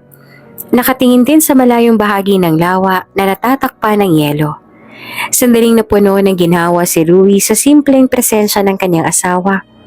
Ngunit hindi nagtagal naramdaman niya ang bahagyang kalapit ni Sage sa kanyang braso. Lumingon si Ruhi at napansin ang kakaibang ekspresyon sa mukha ni Sage. Ang mga mata nito ay puno ng pag-aalala na para bang may mabigat itong nais sabihin ngunit hindi alam kung paano sisimulan. Dahan-dahan gumamit si Sage ng sign language. Pilit na pinipilit ang mga kamay na manatiling matatag sa gitna ng lamig at lalo na sa nararamdaman nito ngayon. "Narinig mo ako kagabi, hindi ba?" Tanong ni Sage. Malinaw na naghahanap ng kasiguruhan mula kay Ruhi. Napasinghap si Ruhi. Hindi niya inaasahan na maaalala ni Sage ang nangyari noong gabi. Ang mga salita ni Sage, kahit sa pamamagitan ng kilos, ay nagdala ng kakaibang damdamin sa kanya. Tumango siya bilang sagot. Hindi maitatanggi ang katotohanan na narinig niya nga ang boses ni Sage noong gabi. Napayuko si Sage. Halatang nahihiya at naguguluhan. "Pasensya na," nag-sign ito. Dahil naglihim ako sa'yo. Hindi ko naman intensyon na maglihim sa'yo ng matagal. Gusto kong sabihin sa'yo ang totoo pero nag-aalala ako. Natatakot ako na baka hindi mo ako paniwalaan at magalit ka rin sa akin. Napuno ng tanong ang isip ni Ruhi. Gusto niyang malaman ang katotohanan, kaya't sa pagkakataong yon ay naglakas loob siyang tanungin si Sage. Nakakarinig ka ba talaga? Tanong niya ng dahan-dahan, halos pabulong. Hindi nakatingin sa kanya si Sage noong tinanong niya iyon kaya hindi niya rin inaasahan na tatango ito bilang sagot sa tanong niya. Patunay na narinig nga nito ang tanong niya. Ibig sabihin, naririnig nga siya ni Sage. At matagal na itong naglihim tungkol dito. Pero bakit ka naglihim? Muling tanong ni Ruhi. Ang boses ay may halong pagkalito at pag-unawa. Tiningnan siya ni Sage. At sa mga mata nito ay mababakas ang kahinaan at pag-aalinlangan. Bago pa man sumagot si Sage, ramdam na ni Ruhi ang bigat ng mga emosyon na pinipilit nitong itago. Alam niyang may malalim na dahilan sa likod ng lahat at handa siyang makinig at unawain iyon kahit gaano pa kahirap. Inangat ni Sage ang mga kamay para mag-sign subalit natigil at nag-alangan. Tumingin ito ng diretsyo sa mga mata niya na para bang may hinahanap itong emosyon doon. Sa gitna ng katahimikan sa paligid, napuno ng bigat ang hangin sa pagitan ni Ruhi at Sage. Alam ni Ruhi na may malalim na dahilan kung bakit naglihim si Sage. Ngunit ayaw niyang pilitin ito na magsalita kung hindi pa ito handa. Akmang bubuksan na ni Ruhi ang kanyang bibig upang sabihin kay Sage na hindi nito kailangan na sagutin ang tanong. Ngunit bago pa man siya makapagsalita, mabilis nang sumagot si Sage gamit ang sign language. Meron akong dahilan, sabi ni Sage. Ang mga kamay nito ay bahagyang nanginig. Napatitig si Ruhi ng matagal kay Sage. Ramdam ang bigat ng bawat salitang ikinikilos nito. Ngunit ang sumunod na sinabi ni Sage ay nagbigay ng mas matinding pagkabigla kay Ruhi. Namatay ang mga magulang ko dahil sa akin. Patuloy ni Sage. Ang mukha nito ay puno ng lungkot at pagsisisi. Halos hindi makapaniwala si Ruhi sa narinig. Paano mangyayari yon? Ipinagpatuloy ni Sage ang kanyang kwento. Ang mga mata nito ay mapupuno ng sakit habang inaalala ang nakaraan. Dahil sa tinig ko kaya sila nawala. Bata pa ako noon. Hindi ko alam na masamang tao pala ang mga nagtanong sa akin kung nasaan ang mga magulang ko. Kung kaya sinabi ko sa kanya ang kinaroroonan nila. Ang mga taong yon ang pumatay sa mga magulang ko. At mula noon, hindi na ulit ako nagsalita. Ayoko nang may mapahamak ulit na ibang tao dahil sa tinig ko. Ang bawat kilos ng kanyang kamay ay parang kutsilyo na tumatagos sa puso ni Ruhi. Dama niya ang lungkot ni Sage. Sa panginginig ng mga kamay nito at mga mata na puno ng pagsisisi. Malinaw na ang alaala ng trahedyang iyon ay matagal nang nagpapahirap kay Sage. Sa sandaling yon, hindi na napigilan ni Ruhi ang sarili. Hinawakan niya ang mga kamay ni Sage na para bang nais iparamdam dito na hindi na ito nag-iisa sa bigat ng kanyang pasanin. Hindi mo kasalanan ang nangyari, Sage. Hindi mo alam na mangyayari yon. Wala kang kasalanan. Alam ko na iyon din ang gustong sabihin sa'yo ng magulang mo. Huwag mong sisisihin ang iyong sarili sa mga bagay na wala kang kontrol. Wala kang maling ginawa. Dahan-dahan lumapit si Sage kay Ruhi. At walang anumang salita, niyakap siya ng mahigpit na para bang humahanap ng ginhawa sa init ng yakap niya. Nagulat si Ruhi nang maramdaman niyang bumulong si Sage sa kanyang tenga. Isang bulong na puno ng pasasalamat at pagmamahal. Ruhi, salamat, sabi ni Sage. Ang boses ay mahina ngunit malinaw. Nagdadala ng kakaibang init sa puso ni Ruhi. Sa sandaling yun din, nangako si Ruhi sa kanyang sarili na tutulungan niya ang kanyang asawa na makabawi. Tutulungan niya ito na maging confident mula sa pagsasalita. Katulad ng kung paano siya natutulungan na makapaglakad muli. Ang ibig mo bang sabihin ay nakakarinig at nakakapagsalita talaga ang iyong asawa? Naniniguro na tanong ng lola ni Ruhi sa kanya. Opo, Lola. Meron lang siyang malalim na dahilan kaya mas pinili niyang hindi magsalita. May kinalaman niyon sa pagkamatay ng mga magulang niya. Sinisisi niya po kasi ang kanyang sarili dahil sa nangyari sa kanila. Paliwanag ni Ruhi. Kaya ang gusto ko po sana ay mag-hire ng speech therapist para sa kanya para muli na siya makapagsalita ng maayos. Kung yan ang magandang gawin para matulungan ang asawa mo, nandito lang kami ng lolo mo para sa inyo. So, suportahan namin kayo. Tumango siya at napangiti. Salamat po. Gusto ni Ruhi na tulungan ang kanyang asawa. Gusto niya na makapagsalita ulit ito kung kaya naman ay kinausap siya ni Sage tungkol sa plano niya na mabuti na lang at pumayag din ito. Basta pa ipangako mo rin sa akin na gagawin mo ang lahat para makapaglakad ka na at hindi ka na ulit magagalit sa sarili mo dahil sa nangyari sa'yo. Ang siya namang tinype ni Sage sa kanyang cellphone. Ngumiti naman si Ruhi sabay tango.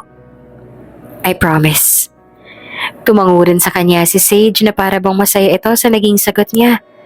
Katulad ng kanilang naging usapan, si Sage ay sumailalim na sa therapy para makapagsalita na ulit ito ng mas confident. Si Ruhi naman ay sinikap na muli siyang makapaglakad. Ayon sa kanyang therapist, unti-unti na rin naman na bumubuti ang kalagayan ng kanyang mga paa kumpara sa dati. At ayon din dito, baka ay malapit na siyang makapaglakad muli. Gusto niya nang makapaglakad muli. Aaminin ni Ruhi na sa nakalipas sa ilang taon ay naging mahirap sa kanya ang lahat.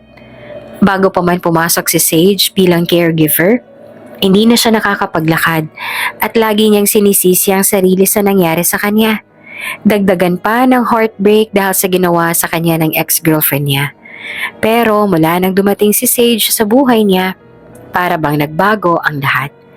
Siguro nga ay tama ang lolo at lola niya sa kanilang sinabi noon sa kanya na si Sage ang nagbalik ng kulay sa kanyang mundo, na naging madilim at walang buhay, na para bang nagsilbi itong bagong liwanag.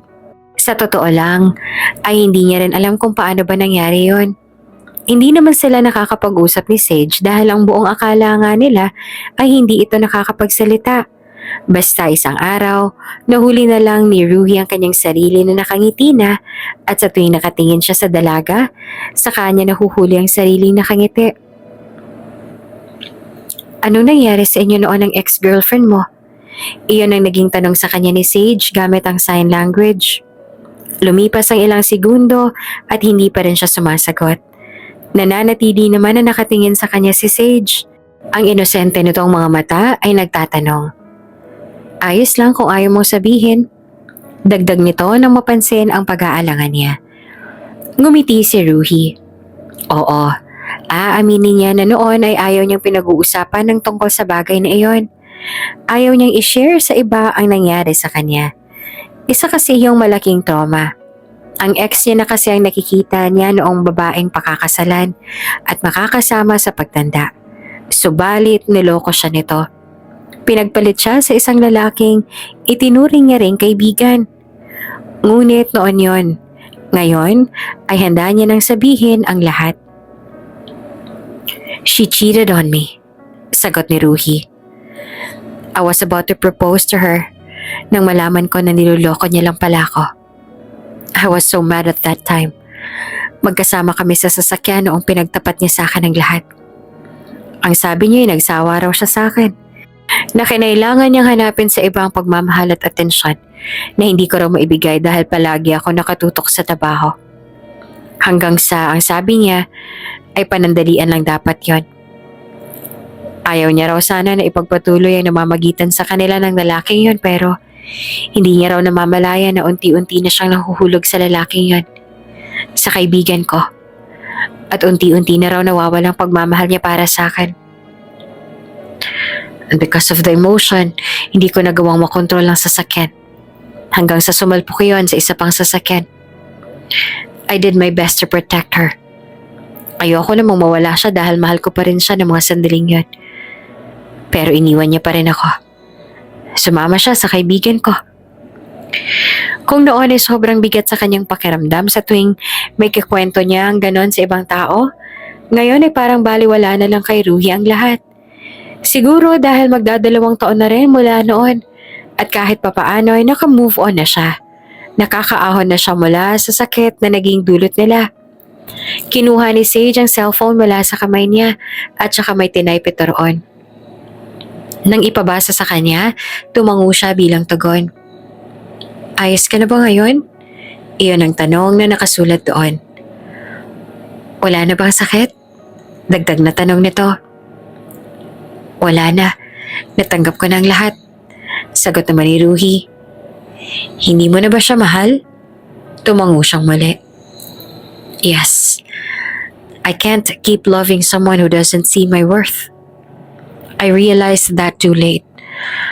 But now, I've fully healed from the pain. Ayos na ako. Tumagal ang titig sa kanya ni Sage na para bang hinahanap nito sa kanyang mukha kung tunay ba ang sinasabi niyang yon. Kapag Kwan ay nagtipa ulit sa cellphone. Kung babalik siya, tatanggapin mo pa rin ba siya? Napataas ang isang kilay niya. My ex? Tanong niya na sinagot naman ito ng pagtango. Nakita niya na ang pagdaan ng takot at pag-aalinlangan sa mga mata nito. Bakit ko pa siya tatanggapin kung meron na akong ikaw? Ngunit tila hindi pa rin ito kumbinsido.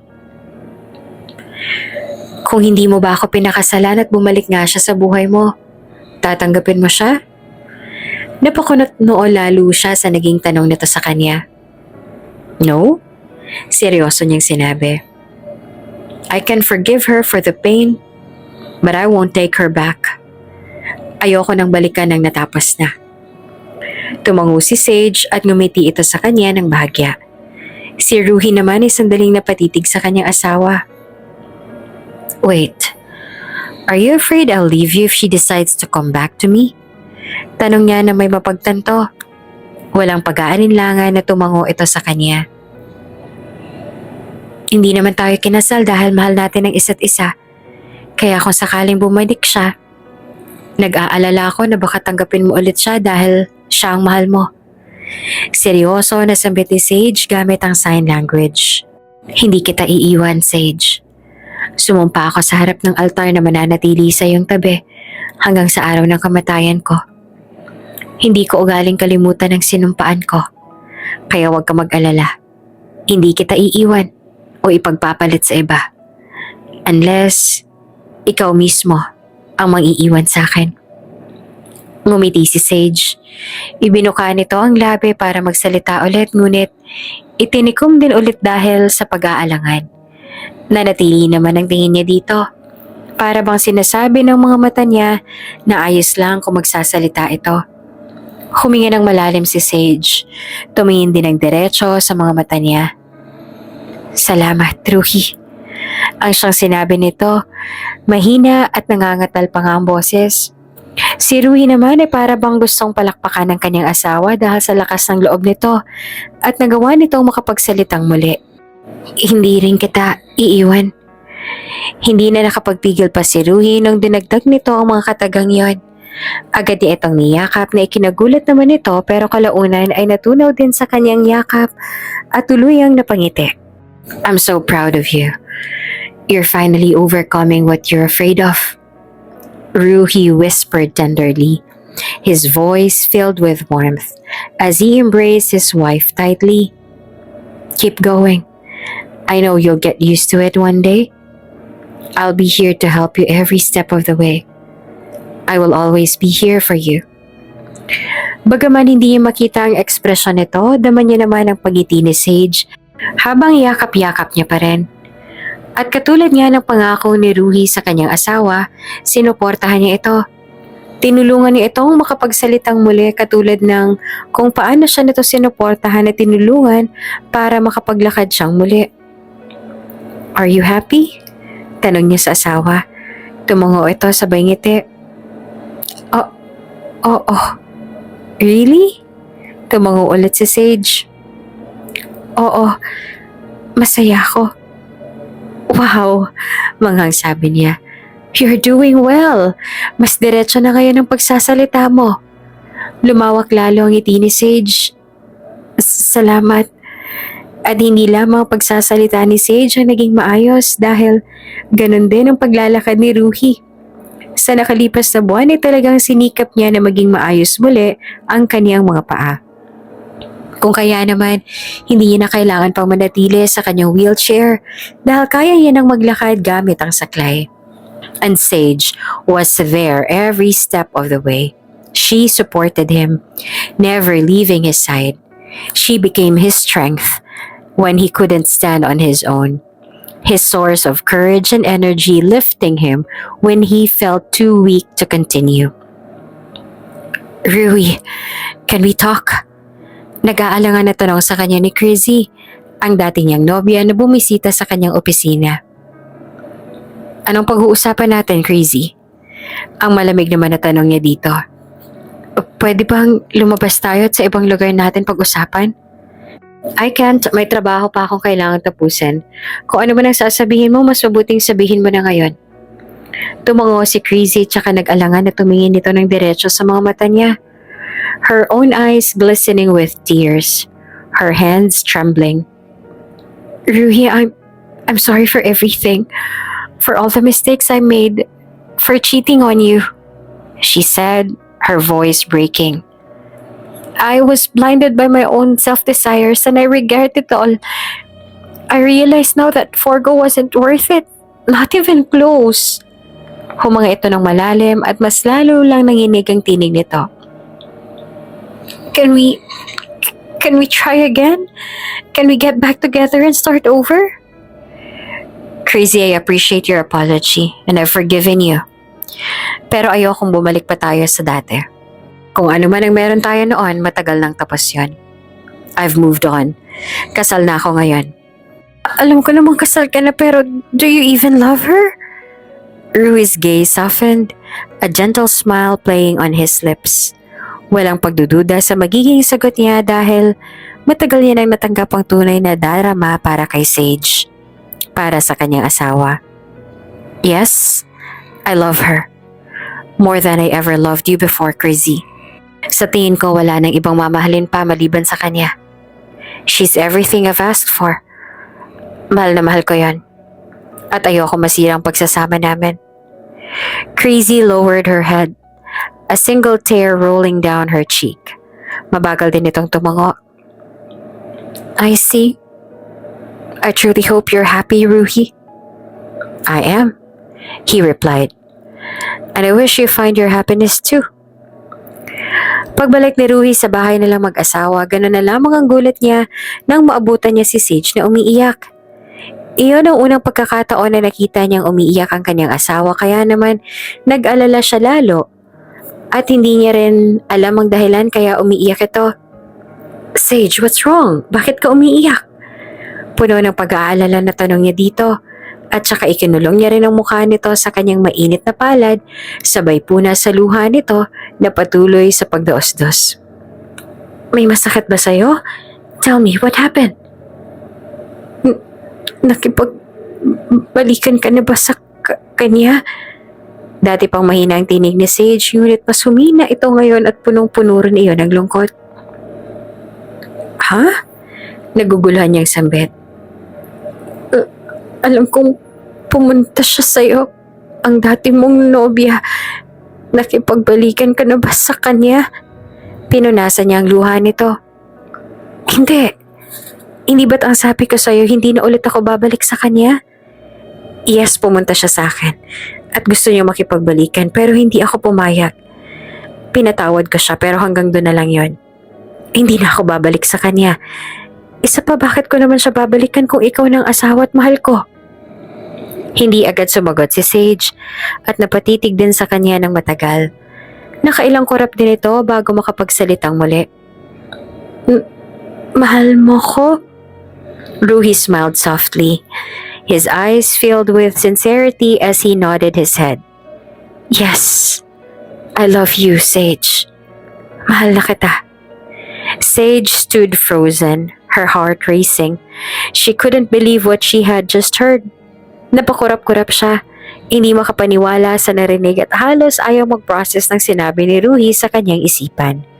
The tears that had welled up in her eyes spilled over, flowing down her cheeks uncontrollably. She wiped them away, but they kept coming. After a long pause, she finally gathered the strength to speak, her voice trembling with emotion. Mahal din kita, Ruhi. Lumawak ang ngiti ni Ruhi. Really? Na sinagot naman ni Sage ng pagtango. Hindi na napigilan ni Ruhi ang sarili. Niyakap niya na ng mahigpit ang asawa at paulit-ulit na sinabing mahal niya ito at masaya siya na malaman na pareho sila ng nadarama. Matapos ang mainit na yakap, inangkin niya ang labi nito sa isang mainit at puno ng pagmamahal na halik. Hindi man naging madali ang lahat para sa kanilang dalawa. Sa wakas, ay nahanap naman nila ang tunay na pagmamahal sa isa't isa. Slowly, a sense of peace began to wash over her. She forgave herself. She stopped blaming herself for things that were beyond her control. Things she never could have changed. She had spent too long carrying the weight of guilt. But now she understood. Blaming herself wouldn't alter the past, and it certainly wouldn't heal the wounds. She had learned to voice out her feelings, to speak up when it mattered, and to accept the harsh truth. She couldn't control everything that happened in life. What was done, and it was time to let go. At si Ruhi Vatroslav naman, kasabay ng muli niyang paglakad ng walang saklay at kasabay din ang pagpapatawad niya sa mga taong nanakit sa kanya, natutunan niyang tanggapin ang mga bagay. Natanggap na minsan na may mga taong aalis sa ating buhay pero hindi ibig sabihin nun ay iyon ang katapusan ng mundo. Minsan umaalis sila para may magbukas sa panibagong pinto para sa ibang tao na siyang karapat-dapat para sa atin. At ngayon nga, natagpuan niya ang taong karapat-dapat para sa kanya. He had found his other half, the one who brought him peace, solace, and sanctuary. In her presence, the world seemed to slow down, and all the chaos faded away. He was the calm in his storm, the warmth he had always sought, and with Sage, his wife, he's finally complete.